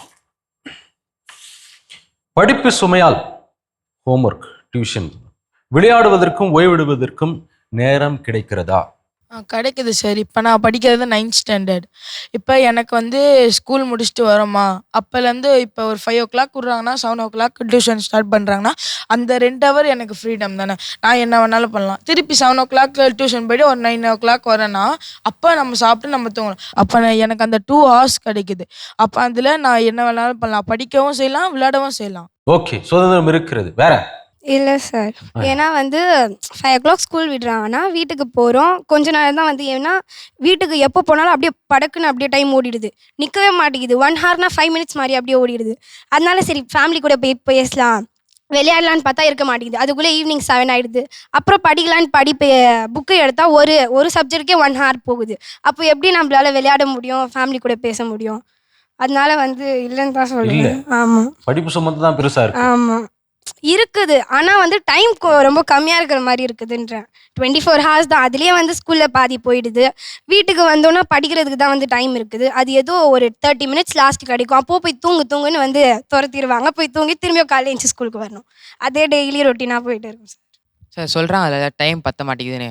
இப்போ நம்மகிட்ட ஷெடியூல் போட்டு இப்போ 4 மணிக்கு 5 o'clock வரோமா, அதுக்கப்புறம் இந்த ஒர்க்கை இந்த டைமுக்கு கரெக்டாக செய்யணும். நம்ம ஷெடியூல் படி ஃபாலோ பண்ணால் கரெக்டாக செய்ய முடியும். நம்ம தவறுனா நம்ம வந்து மிஸ்டேக்காக தான் போக முடியும். எவ்வளோதான் ஷெட்யூல் போட்டாலும் அது மேனேஜ் பண்ண முடியல சார். அது வந்து ரொம்ப ஒரு வாட்டி கொஞ்சம் கம்மியாக இருக்குது, இல்லை இழுக்குது, அந்த மாதிரி இருக்குது. அப்படியெல்லாம் எதுவும் இல்லைண்ணா. இப்போ நம்ம ஷெடியூல் படி ஒர்க் பண்ணால், இப்போ ஸ்போர்ட்ஸ்லேயே இருக்காங்க, படிக்கணும்னா காலையில் ப்ராக்டிஸ் போயிட்டு நல்ல டைம் டேபிள் ரெடி பண்ணி அதை மிஸ் பண்ணாமல் ஃபாலோ பண்ணாலே போதும். 2த்துல எக்ஸல் ஆகலாம். இப்போ 1த்துல நம்ம மேலே வரணும்னா டைம் கீப் அப் பண்ணால் தான் முடியும். படிப்பு சுமை அப்புறம் வந்து விளையாட்டு, இது 2 வித்தியாசமான இல்லை. ஷெடியூல் பண்ணால் கரெக்டாக நடந்துட்டு போகுது அப்படின்றீங்க. எத்தனை மணிக்கு எழுந்திருப்பீங்க நீங்கள்? நான் ஒரு 5 o'clock எழுந்திருப்பேன். 5 o'clock எழுந்திருப்பீங்க. அப்புறம் வேற என்ன பண்ணுவீங்க? காலையில் கிரவுண்டுக்கு போய்ட்டு, எனக்கு பர்மிஷன் இருக்குது ஸ்கூலில், 9:15 வரைக்கும் ஸ்கூலுக்கு போகலாம். ஃபஸ்ட் பீரியட் போயிடும், கேடிசம் மாரல் சயின்ஸ் பீரியட். அதப்போ நான் ப்ராக்டிஸ் போயிட்டு ரெடி ஆகிட்டு ஸ்கூலுக்கு போயிட்டு திருப்பி சாயந்தரம் ப்ராக்டிஸ் போயிட்டு வீட்டுக்கு வந்து படிக்கிறேன். கரெக்டாக தான் இருக்குது. எல்லா பாடத்துலையும் வந்து எந்த மாதிரியான மார்க்ஸ் போங்க? Average, above average? ஒரு 85, 86. பதில் சொல்லுங்க. அவங்க சொல்கிற மாதிரி நானும் 5 o'clock தான் எடுக்கிறேன். ஏன்னா இப்போ வந்து நான் வந்து 8th வரைக்கும் கொஞ்சம் லோவாக தான் படிச்சுட்டு இருந்தேன். 9th வந்ததுக்கப்புறம் தான் கொஞ்சம் 90 above அந்த மாதிரி இருக்காஞ்சேன். நான் திரும்பி இப்போ வந்து என் பேரண்ட்ஸ் என்ன சொல்கிறாங்க, நீ படிக்காத, நீ படிக்கலனா கூட பரவாயில்ல, ஹெல்த் ஸ்பாயில் ஆகுது அப்படின்றாங்க. இப்போ நான் டவுன்ஃபாலில் இருந்தேன், திரும்பியும் வந்தேன். திரும்பியும் நான் டவுன்ஃபாலில் போனால் எனக்கு ஒரு மாதிரியாக இருக்கும்ல. நான் அதை பற்றி யோசிக்கிறது தான் வந்து இது பண்ணுறேன். 2 பக்கமும் நியாயம் இருக்குது. எல்லார் பக்கமும் ஒரு நியாயம் இருக்குது. அந்த படிப்பே நம்ம விளையாட்டை படிச்சிட்டோன்னா, அந்த படிப்பே விளையாட படிச்சிட்டோன்னா அப்போ நம்ம விளையாடவும் தேவையில்லை, படிக்கவும் படிச்சிட்டோம். அப்போ எல்லாமே கரெக்ட் ஆகிடும். நீங்கள் எப்படி படிப்பீங்க? நான் அதான் எனக்கு எது பிடிக்குதோ அது போலயே படிப்பேன். இப்போ எனக்கு பாட்டு பாட தோணுச்சுன்னா அந்த படிப்பே பாட்டு மாதிரி பாடலாம். அப்போ அப்படி படிக்கும் போது நம்மளுக்கு சீக்கிரமாக ஸ்டோர் ஆகிடும். ஓகே, எல்லாருக்குமே அப்படி பண்ண முடியாதுல்ல சார். எல்லாருக்குமே டக்குன்னு பாட்டு பாடிலாம் ஏறாதே சார், அவங்க சொல்கிற மாதிரி. ஓகே, ஒவ்வொருத்தருக்கும் ஒவ்வொரு மாதிரி. அப்போ என்ன ஜென்ரலாக என்ன சொல்ல வரீங்க அப்படின்னா, பேலன்ஸ் பண்ண முடியும் ஷெட்யூல் பண்ணி. ஸ்கூல் அப்படின்னு சொன்னாலே டு ட்ரெயின் அப்படிதான் அர்த்தம். ஸ்கூலிங் அப்படின்னு சொன்னால் reading, writing and then retaining, மனசுக்குள்ளே நிறுத்தி வச்சுக்கிறது. தென் ரீகாலிங், திருப்பி கூப்பிட்டதை சொல்கிறது, சொல்லி பார்க்கறது, மனப்பாடம் பண்ணுறது. இது ஒன்று. இது வந்து ஃபிசிக்கல் சைட், இது மென்டல் சைட். தம்பி சொன்னார் ஒரு ஸ்போர்ட்ஸ், கேம்ஸ், அத்லெட்டிக்ஸ், அதுலேயே இருக்கிற பல குரூப்ஸ். அந்த physically developing a system, that is also very important. More important than these 2 things is spiritual. நீதி போதனைகளை படிக்கணும், படித்தபடி நடக்கணும். அந்த பையன் சொன்னார், அவர் நல்லா ப்ரெசென்ட் பண்ணும் பொழுதே சொன்னார், கூடா நட்பு அப்படி ஒரு கொட்டேஷன் அடித்தார் டக்குட்டு. அது மாதிரி எழுத்தில் ஒரு அழகு சேர்த்தல், இதெல்லாம் எப்போ வரும்? திரும்ப திரும்ப படிப்பு தான். இந்த பள்ளிக்கூடத்தில் கைதி பயிற்சிகள், இந்த பின்றது, அதெல்லாம் போயிடுச்சு நினைக்கிறேன். பொம்பளை பிள்ளைகள்கிட்ட பின்றது, அதே மாதிரி ஆம்பளை பையங்க அதுக்குள்ள சைக்கிள் ரிப்பேர் பண்ண சொல்லுவாங்க அந்த காலத்தில். இப்போ இதெல்லாம் அந்த ஹேபிட்ஸ்லாம் போய்கிட்டு இருக்கு. So skill development also is important. கவர்மெண்ட்லேயே ஸ்கில் டெவலப்மெண்ட் டிபார்ட்மெண்ட் வச்சுருக்காங்க. ஆகவே பள்ளிக்கூடம் என்பது ஒரு பயிற்சி கூடம். அங்கே மூளையை டெவலப் பண்ணுறது, ஃபிசிக்கலை டெவலப் பண்ணுறது, ஸ்பிரிச்சுவலாக டெவலப் பண்ணுறது, அதற்குள்ள உபகரணங்கள் எது இந்த பேச்சு போட்டி, எழுத்து போட்டி, கட்டுரை போட்டி, இவைகள் மிக முக்கியம். சிறப்பு. இப்போ அடுத்தது வந்து நண்பர்கள் அப்படின்ற ஜோனுக்குள்ள போகலாம். ஒரு நல்ல நண்பன் அப்படின்னா யார்? ஒரு நல்ல நண்பன் அப்படின்னா உங்களை பொறுத்த வரைக்கும் யார்? ஒரு நல்ல நண்பர்னா இப்போ நம்ம அழுதுட்டு இருக்கோம்னு வச்சுக்கோங்களேன், அந்த டைமில் வந்து நம்ம கண்ணை துடைக்கிறவங்க கிடையாது. அப்போ அவனுக்கு என்ன பிடிக்கும் அதை தெரிஞ்சு சிரிக்க வைப்பாங்க பார்த்தீங்களா, அவங்களும். அதுக்கப்புறம் என் ஃப்ரெண்டு தப்பான வழியில் போகிறாங்க அப்படின்னு தெரிஞ்சிச்சுனாலே நீ போகிறது தப்பு அப்படின்னு சொல்லி அவங்கள எப்படியாச்சும் சொல்லி புரிய வச்சிடணும். அவங்க தான் ஒரு உண்மையான நண்பராக இருக்க முடியும் ஒருத்தருக்கு. ஓகே. எல்லா நிலையிலையும் நம்ம கூட இருக்கிறவன், நம்ம தப்பு செய்யும் போது சுட்டி காட்டுறவன், நம்ம திருத்துறான், நம்ம வந்து ஃபாலோ பண்ணுறான், எப்பயுமே நம்ம கூட இருக்கிறான்ல, அவன் தான் நம்ம நல்ல நண்பன். ஓகே. நம்மளோட ஹாப்பியான மூமெண்ட்ஸில் மட்டும் இருக்கக்கூடாது சார் நம்ம கூட. நம்மளோட சேடான மூமெண்ட்ஸ்லேயும் நம்ம கஷ்டத்தில் இருக்கும்போது நம்ம கூட இருந்து கை கொடுக்குறவர் தான் ஒரு நல்ல நல்ல நண்பர். நண்பர். சார் ஒரு நல்ல ஃப்ரெண்டுனா இப்போ நம்ம வந்து ஒரு தப்பே பண்ணிட்டோம் சார். இப்போ அவங்க கூட இருப்பாங்க, இருந்தும் நான் பண்ணலை, இவ தான் பண்ண சொன்னா அப்படி சொல்லக்கூடாது. நாங்கள் 2 பேரும் சேர்ந்து தான் பண்ணோம் அப்படி சொல்லணும் சார். காட்டி கொடுக்கக்கூடாது இவங்க. ஓகே. சார் இப்போ சப்போஸ் வந்து அவள் தப்பான வழியில் போயிட்டா சார், நான் சொல்கிறேன் அது தப்பான வழிடி, அது நீ போகக்கூடாது அப்படின்னு நான் சொல்கிறேன். விட்டு போயிடக்கூடாது. அவள் அவள் மாட்டிட்டா, அவள் தப்பு பண்ணியிருக்கா, அந்த இடத்துல நான் சொல்லணும் அவள் தப்பு பண்ணிட்டா, இப்போ என்ன பண்ணலாம் அதுக்கு, அப்போ நான் ஹெல்ப்பாக இருக்கணும்ல சார். சரி டக்குன்னு அதை பண்றதுக்கு என்ன விட்டு நான் பண்ணலாம் அப்படின்னு கூட போகக்கூடாது. நிக்கணும். ஓகே. நல்லா அட்வைஸ் பண்ணணும் சார். அட்வைஸ் பண்ணணும். அட்வைஸ் கேட்பீங்க உங்களுக்கு தான் நிறைய. இல்லை சார், அவங்க யாருன்னா தப்பு பண்ணாங்கன்னா நம்ம அட்வைஸ் பண்ணணும். அப்போ நான் எதனா தப்பு பண்ணும்போது அவள் அட்வைஸ் பண்ணணும் சார். ஓகே. என் ஃப்ரெண்ட்ஸ்னா எல்லாருமே அட்வைஸ் பண்ணுவாங்க சார். என் ஃப்ரெண்டு என்னை எந்த விஷயத்தையும் விட்டு கொடுக்க மாட்டா சார். நான் தப்பு பண்ணியிருந்தாலும் தப்பு அவள் தனியாக கேட்பா, எல்லாரும் முன்னாடி கேட்டால் எனக்கு அசிங்கமாக இருக்கும்ல. சிறப்பு. அடுத்த கேள்விக்கு போகலாம். உங்களுக்குன்னு ஒரு ஃப்ரெண்ட்ஸ் ஜோன்ஸ் இருக்குல்ல, இல்லைன்னா வேற ஒரு குரூப் இருக்கும், அந்த குரூப்பில் நானும் இருக்கணும் அப்படின்னு சொல்லிட்டு நான் ஃபீல் பண்ணுவேன்.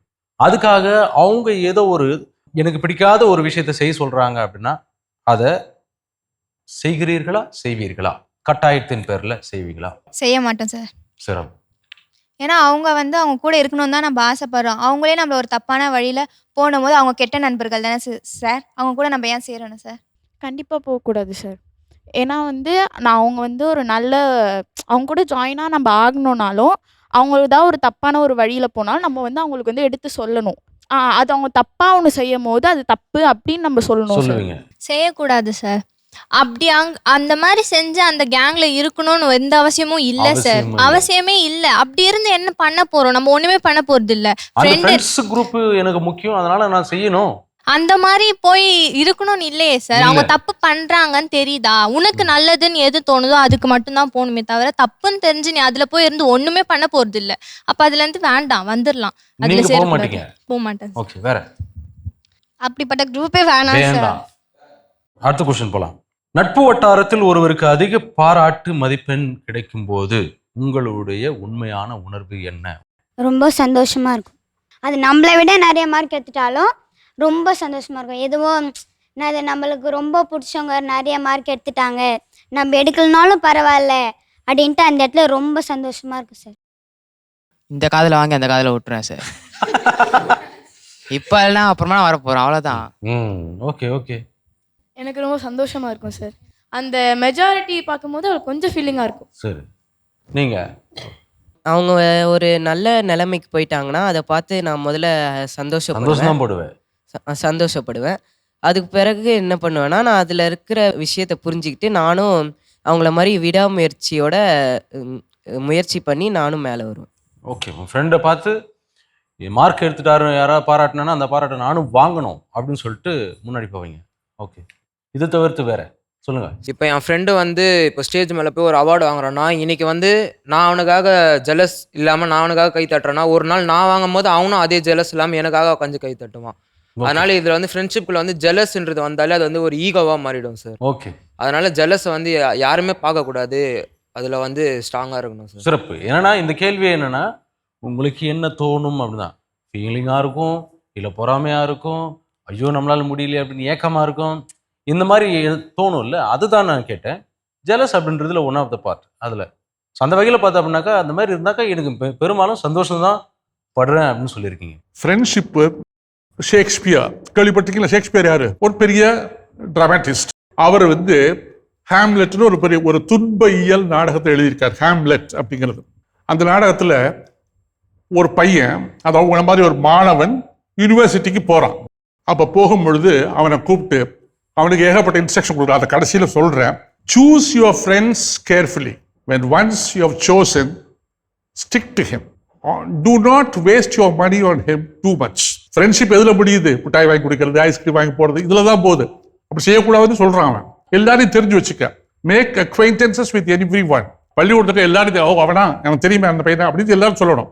ஆனால் நட்பாக இருப்பது மிக குறைந்த பேருக்கு தான் வச்சுக்கணும். அந்த நட்பா இருக்கிறவன கீழே விடாத அப்படிங்கிறார். நட்பை பற்றி சொல்லும்போது திருக்குறள் ஒரு சிம்பிள் அடிச்சுட்டு போயிட்டாரு.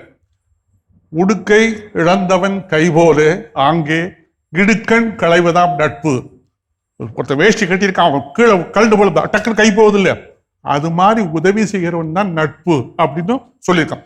நன்றி. இதுல இன்னொரு கேள்வி இருக்கு. மாணவர்களிடையே, அதாவது உங்களுக்குள்ள கெத்தாக காட்டிக்கொள்ள வேண்டும் என்ற எண்ணம் கூலா எந்த அளவுக்கு இருக்கும்? இல்லை சார், நான்லாம் கெத்தாக காட்டிக்க மாட்டேன் சார். ஆனால் எங்கள் கிளாஸ்லலாம் பண்ணுவாங்க. என்ன பண்ணுவாங்கன்னா மற்றவங்கள போட்டு அடிப்பாங்க. இந்த மாதிரி பசங்களை வந்து கலாய்ச்சி ஒரு 3 பேர் ஒருத்தனை வந்து கலாய்க்கிறது, அடிக்கிறது, இது மூலியமாக அவங்க வந்து மாசுன்னு காட்டிக்கிறாங்க. அதில் ஒரு மாசமே இல்லை சார். நம்ம வந்துட்டு யாருக்கா ஹெல்ப் பண்ணுறோமா, நம்ம உண்டு நம்ம மேலே உண்டுன்னு இருக்கோமா, அது வந்துட்டு பிறர் மூலியமா சொல்லி நம்ம வந்து இவன் இது பண்ணியிருக்கான் அப்படி வந்து ஹானர் பண்ணும் போது அதுதான் சார் நமக்கு மாசு. இப்போ வந்து மற்றவங்களை காயப்படுத்தி பார்க்கறது மாசு இல்லை, அது வந்துட்டு என்னதுன்னா அது வந்துட்டு பைத்தியக்காரத்தனம்.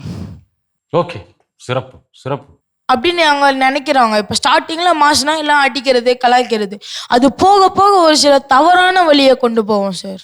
நீங்கள் என்ன சொல்லுங்க? இப்போ நம்ம ஸ்போர்ட்ஸில் இருக்கோம் சார். இப்போ நம்மளுக்கு தெரியும் நம்ம தான் அடிக்க போகிறோன்னா அதை வெளியே காமிச்சிக்க வேண்டிய எங்கள் கோச் சொல்லுவார், எப்போ உனக்கு அந்த தலைகணம் வருதோ அன்னைக்கு நீ ஜெயிச்சா கூட நீ தோத்துதாவே வச்சுக்க. உனக்கு தெரியும் இந்த ரேஸ் நீ தான் ஜெயிக்க போகிறேன்னா அப்போ கூட இல்லை ஓடி பார்த்தா தான் தெரியும் அப்படின்னு தான் நினைக்கணுமே தவிர நான் தான் வா பார்த்துக்கலாம் அப்படியெல்லாம் என்றைக்குமே நினைக்கக்கூடாது. ஒரு ஸ்போர்ட்ஸ்மேன் கிட்ட அது இருக்கக்கூடாது அப்படின்னு சொல்லுவாங்க. சிறப்பு. இப்போ வந்து என்னன்னா உங்களுடைய தோற்றம், நிறம் அல்லது உடல் எடை, அதை பற்றி ஃப்ரெண்ட்ஸுங்க வந்து கிண்டல் பண்ணால் உங்கள் மனசில் ஏற்படுறது என்ன? பாடி ஷேமிங் அப்படின்னு சொல்கிறோம்ல, அப்படி பண்ணாக்கா எப்படி இருக்கும் சார்?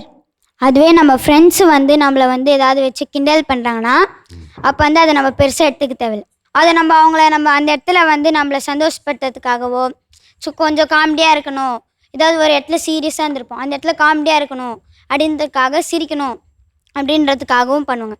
அப்போ ஒரு ஃப்ரெண்டுனா நம்மளை பண்ணும் போது அதை நம்ம தப்பான இடத்துல எடுத்துக்க தேவையில்லை. அது வேறு யாராவது சொன்னாங்கன்னா தான் அதை நம்ம தப்பாக எடுத்துக்கணும். அதான் அந்த மாதிரி தான் கேட்குறேன். ஃப்ரெண்டாக இருந்தாலும் அப்படி பண்ணக்கூடாது சார். ஃப்ரெண்டாக இருந்தாலும் அப்படி பண்ணக்கூடாது.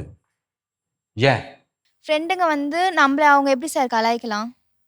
தப்பு தானே சார். அவங்க வந்து நம்மளை பாடி ஷேம் பண்ணுறது. இதுவே நம்ம அவங்கள சொன்னால் அவங்களுக்கு எப்படி இருக்கும்? அதனால ஃப்ரெண்டாக இருந்தால் கூட அதுதான் சார் உண்மையான ஃப்ரெண்டு. அடுத்தவங்களை வந்து பாடி ஷேம் பண்ணாமல் யார் முன்னாடியுமே நம்மளை அப்படி சொல்லக்கூடாது. நம்மக்கிட்டே கூட அவங்க பர்சனலாக அப்படி நம்மளை சொல்லக்கூடாது சார், அது தப்பு. கேலி கிண்டெல்லாம் பண்ணவே கூடாதுங்க அப்படின்றீங்களா? சரி, அது தப்பு சார். ஓகே. அடுத்தவங்களுடைய மனசு அது எவ்வளோ கஷ்டப்படும் அவங்க யோசிச்சிருக்கணும். ஓகே, சொல்லுங்க. கேலி கிண்டல் பண்ணுறதுலாம் தப்பு இல்லை சார். ஆனால் வந்து ஒரு கட்டத்துக்கு மிஞ்சி பாடி ஷேமிங் ரொம்ப பண்ணால் அது மனதளவில் வந்து கஷ்டமாக இருக்கும் அவங்களுக்கு. அங்கே அவங்க காட்டலைனாலும் அவங்களுக்கு வந்து யோசிப்பாங்க நம்ம இப்படி தான் இருக்குமா அப்படின்னு. அவங்க ஃப்ரெண்ட்ஸே அவங்கள சொல்லும் போது ஒரு மாதிரி தப்பாக வந்து அவங்களுக்குள்ளேயே ஃபீல் ஆகும். அது ஆழ் மனசுல போய் ஒருத்தவன் நம்ப வச்சிருவான் நம்மள, நாம் இப்படி தானோ அப்படின்னு சொல்லிட்டு அந்த அளவுக்கு ஆக்கக்கூடாதுன்றீங்க. சிறப்பு. அடுத்தது சார், நான் வந்து என் ஹைட் வச்சு சில ஃப்ரெண்ட்ஸ் வந்து கிண்டல் பண்ணுவாங்க. சொல்லுங்க. ஆனால் நான் வந்து 2.5 வயசில் ஸ்கூல் சேர்ந்தனால அவங்களோட நான் என் கிளாஸில் இருக்க எல்லாரோட நான் 1 வயசு சின்ன பையன். ஆனால் அவங்க சொல்லிட்டு போட்டு நான் இன்னும் 1 வருஷம் கழிச்சு அவங்க ஹைட் வந்துடுவேன். அவ்வளோதான். சிறப்பு. இதில் என்னன்னா சில பேரில் பாடி ஷேமிங் பண்ணதுனால வாழ்க்கையை இழந்துருக்குறாங்க. செல்ஃபாக வந்து பார்த்தோம்னாக்க தன்னம்பிக்கை இழந்து போயிட்டு ஒரு சூழ்நிலைலாம் நடந்திருக்கு பல பேர். உனக்குலாம் அந்த படிப்புலாம் ஏறாது மண்டையில் அப்படின்னு சொல்லிட்டு சொன்னதுனால பல பேர் வந்து தன்னுடைய வாழ்க்கையை இழந்துருக்கு. அதனால் பாடி ஷேமிங் இல்லை கிண்டல் கேலி பண்ணுறதுலாம் தவிர்க்கப்படணும் ஓரளவுக்கு மேலே அப்படின்னு தான் இந்த ஃபோரம் நமக்கு சொல்லி கொடுக்குது. இப்போ ஃபைனல் ரவுண்டு, இவங்களுடைய டிஜிட்டல் உலகம். முதல்ல Instagram reels, likes, followers, social media status ஆகியவை தான் இன்றைய நட்பை தீர்மானிக்கிறது? அவங்களுடைய ஃப்ரெண்ட்ஷிப் சர்க்கிள் எதை வைத்து தீர்மானிக்கப்படுகிறது? நேராகவே ஃப்ரெண்ட் ஆயிடுறீங்களா, இல்லை இன்ஸ்டாகிராம் ரீல்ஸ் அப்புறம் லைக்ஸ் அதை வச்சு முடிவாகுதா? சொல்லுங்க. நிச்சயமாக இல்லை சார். ஒரு உண்மையான நண்பன் எப்படி இருக்கணும்னா, நம்மளை எந்த எதிர்பார்ப்பும் இல்லாமல் நம்ம கூட பழகணும். இந்த இன்ஸ்டாகிராம் ரீல்ஸ் ஃபாலோஸ் இதை பார்த்துலாம் பழகுறவங்க உண்மையான நண்பர்கள் இல்லை. இல்லை. வேற பக்கத்தில் வீட்டுக்கு வா பார்க்கலாம், நான் போவேன், பார்க்கணுமா பார்த்துக்கலாம், அதுதான். இது உண்மையான நட்புக்கு இவ தேவையே இல்லை சார். இந்த டிஜிட்டல்னா பேசணும்னா நேராக போய் பேசிக்கலாம், பார்க்கணுன்னா நேராக போய் பார்த்துக்கலாம். ஓகே. நேராக போய் பார்க்கலான்னு சொல்கிறாங்களே சார், அலோவ் பண்ணுவாங்களா நேராக போய்? இப்போ நான் போகிறேன், என் ஃப்ரெண்டு வீட்டுக்கு போகிறேன்னா உடனே அலோவ் பண்ண மாட்டாங்க யாருமே. நீ போகிறேன்னா கேட்பாங்க 100 கேள்வி, எங்கே போகிற, யார் கூட போகிற, எப்படி போவ அப்படின்னு சொல்லி கேட்பாங்க. இவங்க வந்து அந்த டிஜிட்டல் ட்ரூவான ஃப்ரெண்ட்ஸ்லாம் வந்து எப்படி இருக்காங்க, எப்படி நல்லவங்களா அப்படின்னு தான் இருப்பாங்க. ஆனால் சில பேர் என்ன பண்ணுறாங்க, இவங்களுக்கு ஃபாலோவர்ஸ் நிறைய இருக்கா, பாப்புலராக இருக்காங்களா, அந்த இன்ஸ்டாகிராமில் அவங்களோட ஐடி எப்படி இருக்குது, அவங்க எப்படி இருக்காங்க அப்படின்னு பார்த்து தான் சில பேர் ஜட்ஜ் பண்ணுறாங்கன்னு சொல்லுவாங்க. ஓகே. நம்ம நேராக போய் பார்க்கறது ரொம்ப கம்மியாயிடுச்சுல. நிறைய பள்ளிக்கூடத்துலேயே நிறைய நேரம் வச்சுக்கிறாங்க, வீட்டுக்கு வந்தால் பாதுகாப்பு அப்படின்னு போற்றி வச்சிடுறாங்க. இப்போ நான் வந்து என்னுடைய நட்போட்டாரத்தை எப்படி பெருக்கிருக்கு, அப்போ இந்த மாதிரியான சமூக ஊடகங்கள்லாம் தேவைப்படுது அப்படின்னு சொல்கிறது அவங்களுடைய கருத்து. நீங்கள் என்ன சொல்கிறீங்க? நேராக போய் பார்க்குறதுக்கும் யோசிக்கிறாங்க சார். ஏன்னா இப்போ ஃபோன் கையில் இருக்குது, வீடியோ கால் பண்ணலாம், எல்லாம் கால் பண்ணி பேசலாம், அதுதான் எல்லாரோட மைண்டில் இருக்குது. தவிர நம்ம நேராக போய் பார்க்கலாம், நேராக போய் பார்த்தா நல்லா பேசலாம், அந்த மாதிரி யாருக்கும் வரதில்லை. எல்லாம் கால் பண்ணுறாளுங்க, ஒரு 5 நிமிஷம் ஒரு 30 மினிட்ஸ் பேசுகிறாங்க, அவ்வளோதான் வச்சிடுறாங்க. இப்போ நிறைய அதுதான் போயிட்டு இருக்கு. தவிர யாரும் வந்து ஸ்ட்ரெயிட்டாக போய் பார்த்து மூஞ்சிக்கு நேராக பேசுறது அது ஸ்கூலில் நடக்குது. தவிர ஈவினிங் வந்து அந்த மாதிரி பண்ணுறதெல்லாம் கிடையாதுன்னு சொல்லி. அவங்க சொல்கிறது சரின்னு எத்தனை பேர் நம்புறீங்க? கை உயர்த்துங்கள். இல்லை மற்றவங்களாம் சொல்லுங்களேன், உயர்த்தாதவர்கள் யாராவது.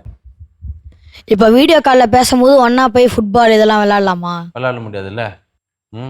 நான் இதிலே விளையாடுனாக்கா எப்படி விளையாடுறது?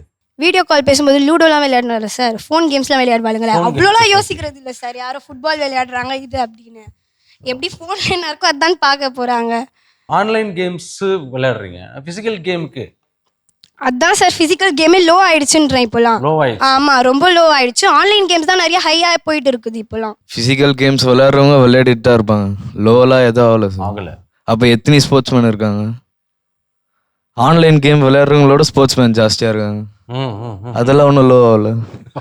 ஸ்போர்ட்ஸ்மேன்ஷிப்பே வந்து கேள்வி கேட்டீங்க, லோ ஆயிட்டாங்க அப்படின்னா ஒலிம்பிக்ஸ்லாம் நம்ம நாட்டில் இருந்து ரெப்ரசென்ட் பண்ணுறாங்களோ அவங்க யாரு? அதுதான் சார், அவங்க வந்து ஃப்ரெண்ட்ஸுக்கு நான் வந்து அவங்களெல்லாம் சொல்லல, பெரிய பிளேயர் எல்லாம் சொல்கிறேன். ஒரு ஃப்ரெண்ட்ஸ் 2 பேர் விளையாடுறாங்களே, நான் அதை சொல்கிறேன். உங்கள் ஃப்ரெண்ட் சர்க்கிளில் வந்து அப்படி ஃப்ரெண்ட் சர்க்கிள் தான் சொல்கிறேன். ஓகே. இது வந்து சூழ்நிலை காரணமாக இருக்குது. அவங்க இருக்கிற சூழ்நிலையில் அது மாதிரி இருக்கு. மற்ற இடத்துல எல்லாரும் இது இல்லை, பொதுப்படையாக அதை சொல்லலை அவங்க அப்படின்னு சொல்கிறாங்க. ஓகே. ஸ்மார்ட் ஃபோன் இல்லாமல் உங்களால் ஒரு நாள் முழுக்க கழிக்க முடியுமா, இருக்க முடியுமா? ஸ்மார்ட் ஃபோன்னா உங்கள் வீட்டில் வந்து ஃபோன் இல்லாமல் சொல்லுங்கள். முடியாது சார். ஏன் முடியாது சொல்லுங்கள் சார். இப்போ ஆமாம், ஒரு நாள் கூட இருக்க முடியாதுன்னா, இப்போ நம்மளுக்கு ஸ்கூல்லேருந்து அனுப்புறது கூட ஒரு ஃபோனில் மூலமாக தான் சார். ஏதாவது ஒன்று வேணும் நம்மளுக்கு, ஏதாவது அவங்க எதாவது அனுப்புகிறாங்கன்னா வாட்ஸ்அப்பில் அனுப்பிச்சிருக்கேம்மா போய் பாருங்கம்மா. திடீர்னு நமக்கு ஏதாவது வேணும், நம்மளுக்கே தெரியல, நம்ம ஏதோ படிச்சுட்டு இருக்கோம், அப்போ நம்ம என்ன பண்ணுறோம், டக்குன்னு கூகுள் போவோம், கூகுளில் போய் சர்ச் பண்ணி கண்டுபிடிப்போம். அதுக்கு தான் அந்த ஃபோனை நம்ம வந்து ஃபோனே இல்லாமல் இருக்க முடியாது. ஏதோ ஒரு சின்ன ஒரு அடிப்படைக்கும் அந்த ஃபோன் நம்மளுக்கு தேவைப்படுது, நம்ம யூஸ்ஃபுல்லுக்கு தேவைப்படுது, அதனால் இருக்க முடியாது. ஓகே. ஸ்கூல் ஆக்டிவிட்டிஸ் அதில் வருது, அதனால அது எனக்கு வேணும், அது இல்லாமல் வாய்ப்பே கிடையாது அப்படின்றீங்க சார். பிறக்கும் போதே ஃபோனோட பிறந்தோம், பிறக்கும் போது ஃபோனோட பிறந்தீங்க, born with silver spoon, born with smart phone அப்படின்னு சொல்லிக்கலாம் சார். எல்லாம் யூஸ் பண்ணுறாங்க, நாமளும் யூஸ் பண்ணுறோம். இப்போ வந்து அவன் வச்சிருக்கேன், என் ஃப்ரெண்டு வச்சிருக்கான்றனால நானும் போய் வீட்டில் போய் கேட்குறேன். இப்போ அதனால எல்லாம் ஃபோர்ஸ் பண்ணி கேட்கறனால தான் இப்போ எல்லாம் ஃபோன் வச்சு சுற்றுறோம். இல்லைனாலும் எல்லாரும் ஒரு இடத்துல தான் இருப்பாங்க. ஃபோன் இல்லாமல் இருக்க முடியும் உங்களால்? எவ்வளோ நேரம் இருப்பீங்க? ஃபோனே தேவையில்லை எனக்கு அப்படின்றீங்களா? இருக்கலாம், ஃபோன் இல்லாமல். ஃபோன் இல்லாமல் இருப்பாங்க. எவ்வளோ பேர் இருக்கிறாங்க? எவ்வளோ பேர் இருக்காங்க? நீங்கள் இருப்பீங்களா? நான் இருப்பேன். சிறப்பு. இப்போ அவங்க சொல்கிறாங்க ஃபோனு, எனக்குலாம் அது ஒரு அட்வான்டேஜ் சார். ஸ்கூல்லலாம் என்னப்பா ஹோம் ஒர்க் முடியலன்னா ஃபோன்லலாம் அமிச்சா முடிய முடியாது சார், ஸ்கூலில் சொல்லுங்கள் அப்படின்றனால என்னால் ஃபோன் இல்லாமல் இருக்க முடியும். இப்போ கூட எனக்கு தனி ஃபோன்லாம் எதுவுமே இல்லை, எங்கள் அப்பா தான் எதுவாக இருந்தாலும் பார்த்து சொல்லுவாங்க. ஃபோனில் இல்லாமல் இருக்க முடியும் சார். இருக்க முடியும். எத்தனை பேரால் ஃபோன் இல்லாமல் இருக்க முடியாது? கொடுங்க, கை கொடுங்க, கொடுங்க. சொல்லுங்க. சுத்தமா இருக்க முடியாது சார். அது எப்படி ஒரு கால் பண்ணாலும் நம்ம ஃபோன்ல தானே பண்ண முடியும், லெட்டர் அனுப்ப முடியும் மற்றவங்களுக்கு, நம்ம ஃபோன் பண்ணி தான் பேச முடியும். அதுக்கப்புறமா என்ன டவுட், ஸ்டடீஸ் ரிலேட்டட் டவுட் இருந்துச்சுன்னா ChatGPT கிட்ட போய் கேட்க வேண்டியதுதான். அதுக்கு நம்மளால ஃபோன் இல்லாமல் யாருமே இருக்க முடியாது சார். உங்களால ஃபோன் இல்லாம இருக்கவே முடியாது. நீங்க இப்போ ஒரு ஸ்கூல்ல ஹோம் ஒர்க் எதுனா வாட்ஸ்அப்ல அனுப்பி முடிக்காம போனா ஏன் முடிக்கல, ஏன் உங்க வீட்ல ஃபோனே இல்லையா, ஒருத்தர்கிட்ட கூட ஃபோன் இல்லையா அப்படின்னு கேட்குற அளவுக்கு திட்டு வாங்குவோம் சார் இம்பார்ட்டன்ட் கிளாஸ்ல. அது phone. Yes sir.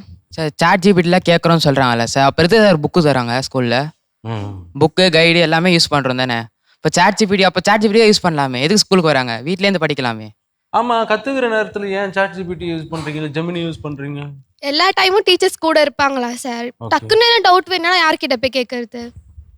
Sir teachers எல்லா டைமும் கூட இருக்க மாட்டாங்க சார். ஆனால் நம்ம இந்த ChatGPT, இந்த கூகுள் அது யூஸ் பண்ணுறதுனால நம்ம மைண்டை நம்மளால ஷார்பன் பண்ண முடியாது சார். இப்போ எல்லாத்துக்கும் நம்ம ஒரு கூகுளையே நம்ம டிபெண்ட் பண்ணியிருந்தோம்னா நம்ம எப்போ இண்டிபெண்ட்டாக மாறுறது? நம்ம இண்டிபெண்ட்டாக மாறணும்னா நம்ம சொந்த அறிவை நம்ம யூஸ் பண்ணணும், அதை அப்ளை பண்ணாதான் நம்ம மேலே வர முடியும். எல்லாருமே நல்லது யூஸ் பண்ணுறாங்க. எல்லாமே நல்லதுக்காக யூஸ் பண்றாங்க. அது கேள்வி, அந்த கேள்வி இந்த கேள்வி எல்லாத்துக்கும் பதில் சொல்லுங்க. அவங்க சொல்றாங்க எல்லா டைமும் டீச்சர்ஸ் இருக்க முடியாது கூட. அது உண்மைதான். எல்லா டைமும் அவங்க கூட இருக்க மாட்டாங்களா? இப்போ நான் ChatGPT யூஸ் பண்றேன்னா எனக்கு அது ஒரு டவுட் இருக்கு, இப்போ நான் யார்கிட்ட போய் கிளியர் பண்றது? அப்ப ஒன்றும் இல்லை, இந்த லைப்ரரின்னு ஒன்று இருக்கு, அந்த கான்செப்ட் அது இருக்கா? யாருமே போறது இல்லை சார் இப்பெல்லாம் லைப்ரரிக்கெலாம். லைப்ரரி சைடு நீங்க போறது இல்லையா? எத்தனை பேர் போறது இல்லை லைப்ரரிலாம்? எத்தனை பேர் பார்த்துருக்கீங்க? முதல்ல கை தூக்குங்க. பார்த்துருக்கு சார். இல்ல லைப்ரரி இருக்குல்ல ஸ்கூல்ல? இருக்கு சார். எத்தனை பேர் பார்த்து, எத்தனை பேர் போயிருக்கிறீங்க? போனதில்ல, பார்த்துருக்கு. எல்லாருமே போயிருக்கிறீங்க, நல்ல வேலை. நீங்க போனது இல்லையா? பார்த்துருக்கு சார். பார்த்துருக்கிறீங்க. லைப்ரரிக்கு போய் பார்த்தீங்கன்னா ChatGPT வேணுமா வேணாமா அப்படின்றது உங்களால் முடிவு பண்ண முடியும். ஏன்னா ஒரு டவுட் தானே சார் நான் கேட்குறேன். இப்போ நான் ஸ்கூலுக்கு எடுத்துன்னு போக முடியாது ஃபோன்லாம். இப்போ நான் எனக்கு என்ன டவுட் இருக்குன்னா நான் யார்கிட்ட போய் கேட்பேன்? டக்குன்னு எனக்கு அந்த ஃபோன் பக்கத்தில் இருக்கும், ChatGPT தான் கேட்பேன். இப்போது ஃபோனை தான் யூஸ் பண்ணணும்னு இல்லை. இப்போ கிளாஸில் யாராவது படிக்கிறவங்க யாராவது இருந்தால் அவங்கக்கிட்ட கேட்டுக்கலாம், டீச்சர் இல்லைனா. அப்போ எதுக்கு ஃபோன் மட்டும் தேவைன்றாங்க? வீட்டில் இருக்கும்போது அதான் கேள்வி அவங்களுது. வீட்டில் இருக்கும்போது ஃபோன் போட்டு கேட்பீங்க, அதை தான் சொல்கிறாங்க. டீச்சர்ஸ் கிளாஸ் நடத்தும் போது நம்ம நல்லா கவனிச்சா நம்மளுக்கு ஏன் சார் ChatGPT, ஜெமினி இதெல்லாம் ஏன் சார் தேவைப்படுது? அந்த லெசனில் நம்ம அவங்க நடத்துறது தான் கொஷின் ஆன்சராக அந்த புக் பேக்கில் கேட்டிருப்பாங்க. இப்போ நம்ம அவங்க நடத்துறதை நம்ம நல்லா கவனிச்சா நம்மளுக்கு ஏன் ChatGPT தேவைப்படுது? எத்தனை பேருக்கு எனக்கு டீச்சர் பாடம் நடத்தும் போதே எனக்கு எல்லாம் புரிஞ்சிச்சு? கை தூக்குங்க. 6 பேர் தான் கை தூக்குனாங்க. நீங்கள் 20 பேர் இருக்கு, மீதி 14 பேருக்கு புரியல அப்படின்னா அப்போ திருப்பியும் போய் கேட்டு தான் அவங்க முடிவு பண்ணணும். கவனிக்கணும்ல சார் கிளாஸை. எல்லாருமே கவனிக்காமல் இருப்பாங்க. சில நேரத்தில் கவனம் சிதறோம், இல்லை கவனிச்சாலும் புரியாமல் இருக்கும் சில கான்செப்ட்ஸ். அந்த வகையில் பார்த்தா அப்படின்னாக்கா இது சூழ்நிலை பொறுத்து மாறுகிறது அப்படின்றது புரியுது. சரியா? இந்த கேள்விக்கான பதில்னா ஸ்மார்ட் ஃபோன் இல்லாமல் இருக்க முடியும் அப்படின்றது தான். அடுத்த கேள்வி, ரீல்ஸ் ஷார்ட்ஸ் தொடர்ந்து பார்ப்பதால் கவனம் செலுத்தும் திறன் குறைந்துள்ளதாக உணர்கிறீர்களா? யாரெல்லாம் ரீல்ஸ் நிறைய பார்ப்பீங்க, பார்க்க மாட்டீங்க? யாரு நிறைய ரீல்ஸ் பார்ப்பீங்க? எவ்வளோ நேரம் பார்ப்பீங்க? என்னது, கொஞ்ச நேரம் பார்ப்பேன் சார். கொஞ்ச நேரம்னா எவ்வளவு நேரம்? அந்த கொஞ்ச நேரம் அது அந்த 20 மினிட்ஸ் அது போல தான் பார்ப்பேன். ஏன்னா அதுக்கு மேலே பார்த்தா நம்ம கவனம் ரொம்ப போயிடும். அப்போ என்ன பண்ணுவாங்கன்னா, ரொம்ப பார்க்குற நீ பார்க்காத, எங்கள் அப்பா ஃபோனு தர மாட்டார்.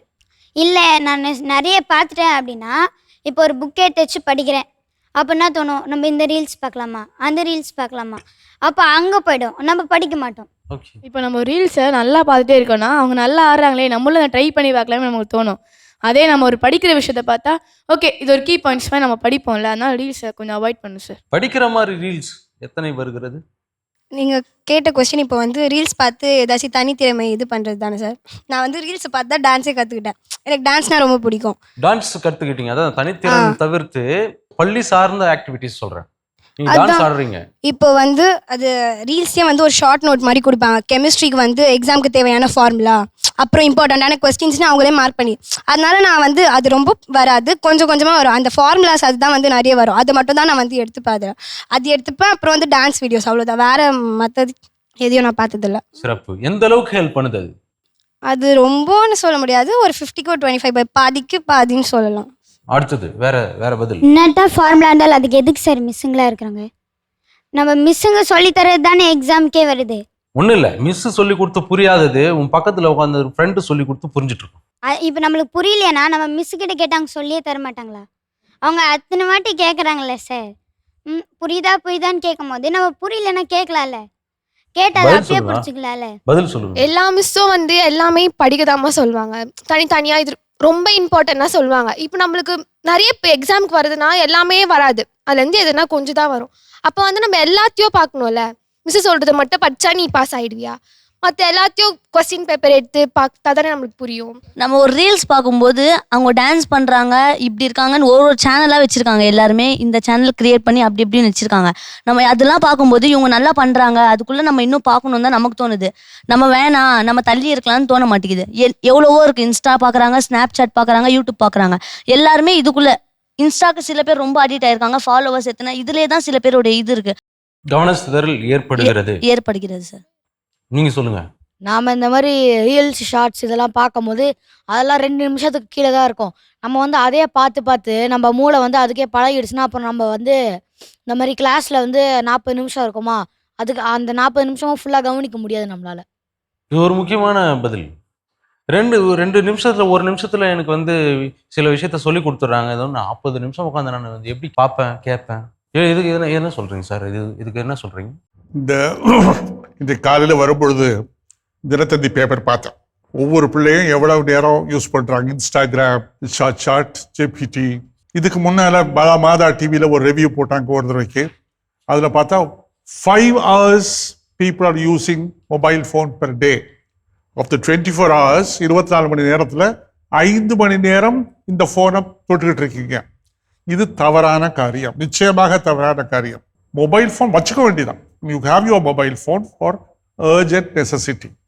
நீங்கள் பாட்டில் எல்லா நேரமும் நடந்து போய்கிட்டு இருக்கான் ரோட்டில் ஃபோனை கையில் வச்சுட்டே போகிறான். எதுக்கு மோட்டர் சைக்கிள் வருது அவனுக்கு தெரிய மாட்டேங்குது. பிள்ளைகளும் அதே மாதிரி தான் எல்லா நேரமும் மொபைலை பார்த்துக்கிட்டு இருக்காங்க.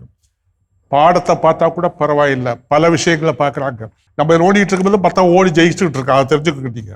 அதே மாதிரி இந்த கேம்ஸ் பற்றி சொன்னார், விளையாடுறது எப்போ பார்த்தாலும் போட்டு அந்த டப்புன்னு அடிச்ச உடனே மேலே போகுது கீழே போகுது. Must be on the ground, you sweat it out. வீட்டுக்குள்ளேயே உட்கார்ந்துட்டு எல்லா வியாதியும் வந்துடும் உங்களுக்கு. பள்ளிக்கூடத்துலேயும் ஆசிரியர் பெருமக்கள் இந்த ஃபோன் மூலமாக மெசேஜ் கொடுப்பது, ஃபோனில் பார்த்துக்கங்கிறது இதெல்லாம் சரியில்லை. 2வது, ஜிபிடியில் படிக்கணும்னு சொல்கிறீங்களே, அதில் பலது தப்பு இருக்குது. நான் வந்து சில சமயத்து கரண்ட் அஃபேர்ஸ் அடிப்பேன். இந்த ஊரில் எந்த வருஷத்தில் இந்த எம்பி எங்கே இருந்தாருன்னு கேட்டால் அது ஏதாவது சொல்லும். இல்லை அப்படின்னு சொன்னோம்னா I'm sorry, I'm thankful to you for information பதில் கொடுக்குது. அது ஆர்டிஃபிஷியல் இன்டெலிஜென்ஸ். ஆசிரியர் பெருமக்கள் சொல்லித்தரணும்.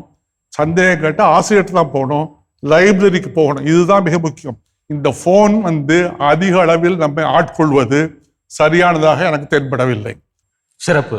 இப்போ என்னன்னா, அடுத்த கேள்வி, ஆன்லைன் உலகம், உங்களுடைய இந்த டிஜிட்டல் உலகம் நிஜ உறவுகளிடமிருந்து நம்மை தனிமைப்படுத்துகிறதா? ஆமா இல்லை? ஆமாலாம் எத்தனை பேர்? இல்லைன்னா எத்தனை பேர்? இல்லை. நீங்க இல்லைன்னு சொல்றீங்க, நீங்களும் கை தூக்கல, இல்லைன்னு சொல்றீங்க. அப்படிலாம் எதுவும் இல்லை. ஏன்? ஏன்னா இப்போ ரொம்ப தூரமாக இருக்காங்களே சார். இப்போது நிறைய வில்லேஜஸ் ரொம்ப தூரமாக இருக்காங்க. அவங்க கூட கான்டாக்ட் பண்ணுறது கூட நமக்கு வந்து இப்போது மொபைல் ஃபோன் மூலியமாக கான்டாக்ட் பண்ணுறோம். இல்லைனா அவங்களால இங்கே வர முடியாத சூழ்நிலை கூட நிறைய இருக்கும் சார். அப்போ கூட நமக்கு அவங்க எப்படி இருக்காங்க, அவங்களோட ஹெல்த் கண்டிஷன் எப்படி இருக்குன்னு எல்லாமே நம்ம ஆன்லைன் மூலமாக தான் சார், வாட்ஸ்அப்பில் சேட் பண்ணி தெரிஞ்சுக்கிறோம் சார். அதனால் தனிமையெல்லாம் படுத்தலை, அது இணைச்சு தான் வைக்குது. எங்களையும் தனிமைப்படுத்துது. அது டிஸ்டன்ஸையே அது ரொம்ப ஷார்ட் ஆக்கிடுது அப்படின்னு தான் சொல்கிறாங்க. இது குளோபல் வில்லேஜ்னு ஒரு கான்செப்ட் நம்ம பேசிக்கிட்டு இருக்கோம் ரொம்ப காலமாக. டெக்னாலஜி என்னை இணைச்சு தான் வைக்குது, எப்படி தனிமைப்படுத்துது சொல்லுங்கள் சார். நம்ம வந்து வீட்டில் அப்பா அம்மா எப்போவுமே தான் இருப்பாங்க. அவங்கக்கிட்ட பேசாமல் நம்ம இந்த யூடியூபே பார்த்துக்கிட்டு இருந்தால் அப்போ எப்படி இணைக்குது? ஓகே, அதுலேயே மூழ்கி இருந்தாக்கா நான் எங்கே கண்ணை முடிச்சு பார்க்குறது? இப்போ வந்து நம்ம ஏதாவது ஒரு ரிலேட்டிவ்ஸ் யார்கிட்டயாவது ஏதாவது ஃபோனில் பேசுகிறோன்னா அது வந்து நம்ம ஃபோனில் மொபைலில் காண்டாக்ட் பண்ணுறோம்.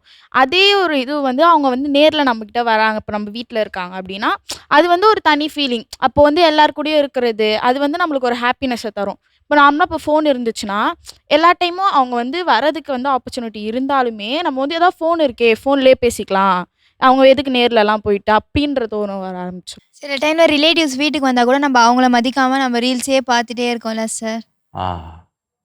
ரிலேட்டிவ் முக்கியம் இல்லை, எனக்கு ரீல்ஸ் தான் முக்கியம் அப்படி இருக்கவங்களா சார்? அப்படின்னா லைட்டாக எனக்கு வந்து அடிக்ஷன் அப்படி லைட்டாக ஆரம்பிக்குதுன்னு சொல்கிறீங்க. வேற இப்போது எல்லாருமே இப்போ கல்யாணம்னா ஃபோன்லேயே வாட்ஸ்அப்லேயே அந்த இது அமுச்சு விட்றாங்க பத்திரிக்கையை. அதான் இப்போ முன்னாடிலாம் நம்ம தமிழ் பண்பாட்டு படி பார்த்தோன்னா வீட்டில் போய் எல்லாரையும் அழைச்சிட்டு வருவாங்க சார். அது வந்து இப்போ குறைஞ்சிடுச்சு ஃபோன் மூலியமாக டிஜிட்டல் வாழ்க்கையால் சார். செலவு குறைக்கலாம்ல அது மூலயமா. அது மரியாதையாக இருக்காதுல்ல சார் ஃபோனில் அனுப்புறது. பக்கத்துலேயே இருக்கவங்களுக்கு கூட அவங்க ஃபோனில் தானே சார் அனுப்புகிறாங்க, அது தப்பு தானே? ஓகே சரி, இதை எப்படி பார்க்குறீங்க? தவறு தான். இது வந்து மனித உறவுகளை கெடுக்கின்ற ஒரு சாதனமாக நான் கருதுகிறேன். குளோபல் வில்லேஜ் அப்படிங்கிறதுலாம் இங்கே இருக்கிறது தான் உண்மைதான். அந்த காலத்தில் டெலிகிராம் கொடுக்க போனீங்கன்னா காசு கொடுக்கணும். ஆகவே ஒவ்வொரு வார்த்தையும் கட் பண்ணுவாங்க. இப்போ வளன்னு இந்த ஃபோனில் பேசிகிட்டு இருக்கீங்க எல்லாரும். ரொம்ப தவறு. ஃபோன் வந்து இஸ் அப்சல்யூட் நெசசிட்டி ஒன்று. ரெண்டாவது அதே மாதிரி பாடங்கள் சொல்லி கொடுக்குறதும் இதில் வந்துருச்சு. இப்போ இதுக்குள்ளே வந்துருச்சு. ஆசிரியர் பெருமக்கள் அவங்க படிக்கிறாங்களோ படிக்கல அந்த அதில் பாரு, அதில் இருக்கு பாரு, www கூகுள் திஸ் சொல்ல உடனே அதை அடிச்சு நம்ம பார்த்துக்கிட்டு இருக்கோம் உட்காந்துக்கிட்டு. சரியில்லை. இந்த மாதிரி இந்த கல்யாண பத்திரிக்கை அனுப்புறது ஈஸியாக இருக்கும். ஆனால் இது வந்து அடிமை ஆகிவிட்டோம் என்பது என்னுடைய எண்ணம். பஸ்ஸில் போகிறப்ப பேசிட்டு போகிறான், ரோட்டில் பாருங்க. ஒரு சர்வே எடுத்தீங்கன்னா ஒரு 100 yardsக்குள்ள ஒரு 10 பேராவது ஃபோனை கையில் வச்சு என்ன உலகத்தில் உள்ள இவர் இந்த ஈரான் அமெரிக்கன் வாரம் நிறுத்திக்கிட்டு இருக்காரா? தேவையில்லை. அவ்வளோதான் சார் குளோபல் வில்லேஜை பொறுத்த வரைக்கும்.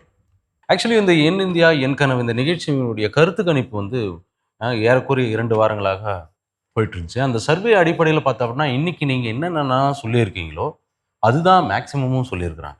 ஸோ இந்த சொசைட்டி வந்து பார்த்தீங்கன்னாக்கா ஒரு ஜென்ரேஷனுக்கும் அடுத்த ஜென்ரேஷனுக்கும் ஒரு சின்ன கேப்பு டெக்னாலஜி மட்டும்தான் பண்ணியிருக்கு அப்படின்றது தான் நமக்கு தெரிய வருது.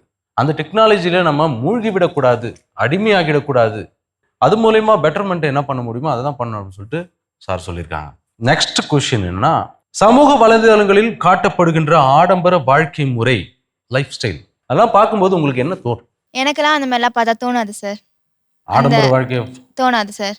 ஏன்னா நம்ம குடும்போட இது சூழ்நிலை எப்படி இருக்குன்னு நம்ம தெரிஞ்சுதான் வளர்ந்துருக்கோம். தெரிஞ்ச பிள்ளை, அதனால நம்ம அப்படி வளர்ந்துக்க கூடாது சார். அந்த ஃபோனை பார்த்து இதுதான் எனக்கு வேணும் நம்ம அடம் பிடிக்கிறது தப்பு. ஓகே, அவங்களோட கண்டென்ட் அவங்களுக்கு காசு வரணும்னு போடுறாங்க சார். நம்ம அதை பார்த்துட்டு நம்ம எதுக்கு இன்ஸ்பயர் ஆகணும்? அது நம்ம வாழ்க்கை என்னவோ நம்ம அதை பார்த்துட்டு போயிட்டே இருக்கணும். அவங்களுக்கு காசு வருது, அவங்க என்ன வேணாலும் போடுவாங்க. அதுக்காக நம்ம ஏன் அவங்க மாதிரி போகக்கூடாதுல்ல. போகணுமா? அவங்கெல்லாம் கொடுத்து வச்சவங்கப்பா. அப்படி லைட்டாக தோணும் சார். அப்புறம் வந்து நம்ம ஃபேமிலி பார்த்தா நம்ம ஃபேமிலி நம்மளுக்கு அது ஓகே. நம்மளுக்கு ஏற்ற மாதிரி நம்ம ஃபேமிலி இருக்குது, நம்மளுக்கு ஏற்ற மாதிரி நம்ம அப்பா அம்மா எல்லாமே கரெக்டாக கொடுத்துருக்காங்க. நம்ம எதுக்கு மற்றவங்க வாழ்க்கையை பார்த்துட்டு அவங்க இப்படி பண்ணுறாங்க நம்மளும் அப்படி பண்ணணும்னு போய் பார்க்கணும்? ஓகே, சமூக வலைத்தளங்களில் காட்டப்படும் ஆடம்பர வாழ்க்கை முறை ஏற்படுத்தும் பாதிப்பு என்ன அப்படின்னு சொல்லி கேட்கும்போது கண்டிப்பாக 4 வகையான பதில்கள் நமக்கு வந்து கருத்து கணிப்பில் வந்தது. அந்த பதில் பார்த்ததுன்னா, என்னிடம் அந்த வசதிகள் இல்லையே அப்படின்ற ஏக்கத்தை எனக்குள்ள உருவாக்குச்சு. இன்னொன்று, அந்த ஏக்கம் வந்தாலும் பரவாயில்ல, நான் நல்லா படித்து முன்னேறி அந்த மாதிரியான ஒரு வாழ்க்கையை நான் வாழ்வேன் அப்படின்ற உத்வேகத்தை எனக்குள்ள கொடுத்தது. அப்படின்னு பெற்றோர்களிடம் தேவையற்ற ப்ரெஷரை இது நாங்கள் வந்து வச்சு ஆடம்பர ஒரு வாழ்க்கையை எனக்கு கொடுங்க அப்படின்னு சொல்லி நான் கேட்க மாட்டேன் அப்படின்ற ஒரு உணர்வு. நான் புரிஞ்சுக்கிறேன் என்னுடைய வீட்டு சூழ்நிலை. அவங்க சொன்ன மாதிரி வசதிகள் இல்லையே அப்படின்ற ஏக்கத்தை கொடுத்தாலும் பட் அந்த வசதிகளை நான் என் ஃபேமிலிக்கு ஏற்படுத்தி கொடுப்பேன் அப்படின்ற ஒரு எண்ணத்தை எனக்குள்ள கொடுத்துச்சு அப்படின்ற மாதிரியான கருத்து கணிப்புகள் வந்துருக்கு. பெருசாக வந்து அதே மாதிரி இருக்கணும் அப்படின்ற மாதிரியான ஒரு ஈர்ப்பை இந்த சமூக வலைத்தளங்கள் மாணவர்கள் மத்தியில் ஏற்படுத்தலை அப்படின்றதுல எல்லாருக்குமே மகிழ்ச்சி. சரி, இன்னொரு கேள்வி. இன்றைய டிஜிட்டல் தொழில்நுட்பம் நாட்டு நடப்புகளை பற்றி உண்மையான விழிப்புணர்வை தருகிறதா? சில டைம்ல தரேன் சார், சில இதில் தராது சார். ஏதாவது உதாரணம் சொல்ல முடியுமா? சும்மாவே யாராவது ஸ்கூல் லீவ்னா இன்னைக்கு லீவு அந்த லீவு சும்மாவே ஒரு கிரியேட் பண்ணுவாங்க சார். அதனால அது வந்து தப்பாக தான் சார் இது அவேர்னஸ் தருது சார். இப்போ ஃபுல்லாக இந்த ரீல்ஸில் அது ஷார்ட்ஸில் எல்லாத்துலேயும் போடுறாங்க, புதுசாக HIV வைரஸ் ஒன்று பரவுது அப்படின்னு போடுறாங்க. சரி, நானும் அது உண்மையாக இருக்குன்ட்டு நியூஸில் பார்த்தா அது எதுவும் உண்மை இல்லை. அதனால் ஏதாச்சும் தெரிஞ்சுக்கணுன்னா நம்ம வந்து நியூஸில் பார்க்குறது வந்து பெஸ்ட்டு சார். எத்தனை பேர் வீட்டில் நியூஸ் பார்ப்பீங்க? பாதி பேர். சரி, உங்களுக்கு நாட்டு நடப்புலாம் எப்படி தெரியுது? அவங்க சொல்கிறாங்களே சார், எல்லாமே வந்து ஃபேக் நியூஸாக தான் தராங்கன்னு. 50 ஃபேக் நியூஸ் 50 ரியல் நியூஸ் அவங்க கொடுக்குறாங்க சார். எல்லாமே ஃபேக்காக கொடுத்துருவாங்கன்னு சொல்ல முடியாது. எப்படி ஃபேக் நியூஸ்னு கண்டுபிடிப்பீங்க? எது உண்மையான நியூஸ்? அது வந்து எப்படி சொல்கிறது, இப்போனா ஃபேக் நியூஸ்னால் அதுவே வந்து ஏதோ அது ஏஐ மாதிரி எடிட் பண்ணி அந்த மாதிரிலாம் போட்டு வச்சுருப்பாங்க. ரியல்னால் வந்து அது பார்க்குறதுக்கு வந்து உண்மையாக நம்புகிற மாதிரி லாஜிக்காக கொடுத்துருப்பாங்க. லாஜிக்காவே ஃபேக் நியூஸ் வருது? அப்படி நான் பார்த்ததில்லை சார். நீங்கள் பார்த்ததில்ல? நான் பார்த்தது கண்ணு மூடிச்சு. அப்போ ஒருத்தர் ஒரு மாதிரி போடுவாங்கல்ல சார், ம் அதில் வந்து ஃபேக்காக வரும்ல சார். ஆமாம். ஃபோனில் போடுறது வேற மாதிரி இருக்கும், டிவியில் வேற மாதிரி இருப்பாங்களா சார், அதில் அப்போ தெரிஞ்சுக்கலாம். நீங்கள் வீட்டில் தொலைக்காட்சி பார்க்குறீங்க, நியூஸ்லாம் பார்க்குறீங்க. ம் நான் பார்க்க மாட்டேன், அப்பா அவங்க எல்லாம் பார்ப்பாங்களா? அவங்களாம் பார்ப்பாங்க, காதில் கேட்கும். ம் சரி, பார்க்காதவங்கலாம் சொல்லுங்க. அதுதான் சார், நாங்கள் பார்த்துதான் தெரிஞ்சுக்க மாட்டோம். அவங்க அப்படியே வந்து பேசிகிட்டு இருப்பாங்க. எங்கள் அப்பா அம்மா சொல்லுவாங்க இந்த மாதிரி நடந்துச்சு. இப்போ இருக்கிற ஜென்ரேஷனில் யாரும் அவ்வளோ நியூஸ் பார்க்குறது இல்லை. பார்க்குறாங்க, இல்லைன்னு சொல்ல முடியாது. ஆனால் அவங்க சொல்லி தெரிஞ்சுக்கிறதுலாம் எங்களுக்கும் வந்து கொஞ்சம் கொஞ்சமாக தெரியுது. அவர் நியூஸை தினம் படிக்கணும். காலையில் நியூஸ் பேப்பர் எல்லா பிள்ளைகளும் படிக்கணும், அல்லது நியூஸை பார்க்கணும். நியூஸ் பேப்பரை படிக்காமல் இருப்பது சாப்பிடாமல் இருப்பதற்கு ஒத்து போனது. உலகத்தில் என்ன நடக்குதுன்னு தெரியாமல் இருந்தால் நம்ம இருந்து பிரயோஜனம் கிடையாது. இன்னும் 2 வருஷம் கழிச்சு ஓட்டு போட போயிருவீங்க இந்த இதில் 18 வயசுக்கு. அப்போ தெரிய வேணாமா விஷயம் உங்களுக்கு? It's revealing thing that people are not reading news paper. அப்புறம் எப்படி ஐஏஎஸ் போவீங்க, ஐபிஎஸ் போவீங்க? அது இப்போ எல்லாம் கேள்வி பூரா அதில் தான் வரும் கேள்வி, வேற ஒன்றும் கிடையாது. ஸோ இதோடு வந்து பார்த்தா அப்படின்னாக்கா நம்முடைய 4 படிநிலைகள் இருக்கக்கூடிய உங்களுடைய சுதந்திரங்களை பற்றி பேசிடுறோம். ஐயா, இறுதி கட்டமாக பசங்க கிட்ட கேட்கப்பட்ட கேள்விகள், அவங்க சொன்ன பதில்கள் அப்பப்போ நீங்கள் சொல்லியிருந்தாலும் இந்த நிகழ்ச்சிக்கு வந்திருக்கிறாங்க, அதுவும் இன்றைய சுதந்திர தின விழா நாளில் அவங்களுக்கு என்ன சொல்ல விரும்புகிறேன்? கடைசியாக ஒன்று சொல்கிறது, என்னுடைய பேச்சின் கடைசியில் சொல்கிறேன் அப்படின்னு சொன்னேன். ஷேக்ஸ்பியர் அவருடைய ஹாம்லெட் என்ற துன்ப இயல் நாடகத்தில் பொலோனியஸ் என்ற ஒரு பெரிய பணக்கார ராஜா, அவருடைய பையன் பாரிஸ் யூனிவர்சிட்டிக்கு பள்ளிக்கூடத்துக்கு போகும்பொழுது கொடுத்த அறிவுரைகளை நான் வாசிக்க போகிறேன்.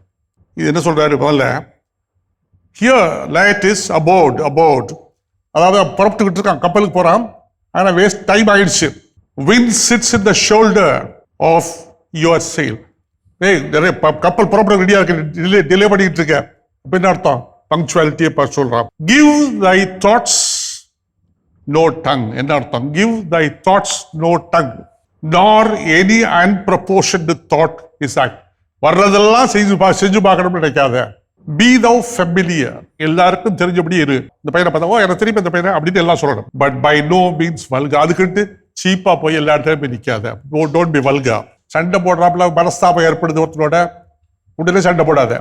ஆனால் சண்டை அவன் போட்டான்னா தொடர்ந்து அவன் ஞாபகம் வச்சுட்டு இருக்கணும், நான் ஒரு எனிமி அப்படிங்கிறதுக்கு டஃப்பாக ஃபைட் பண்ணு அப்படிங்கிறான். Give every man thy year.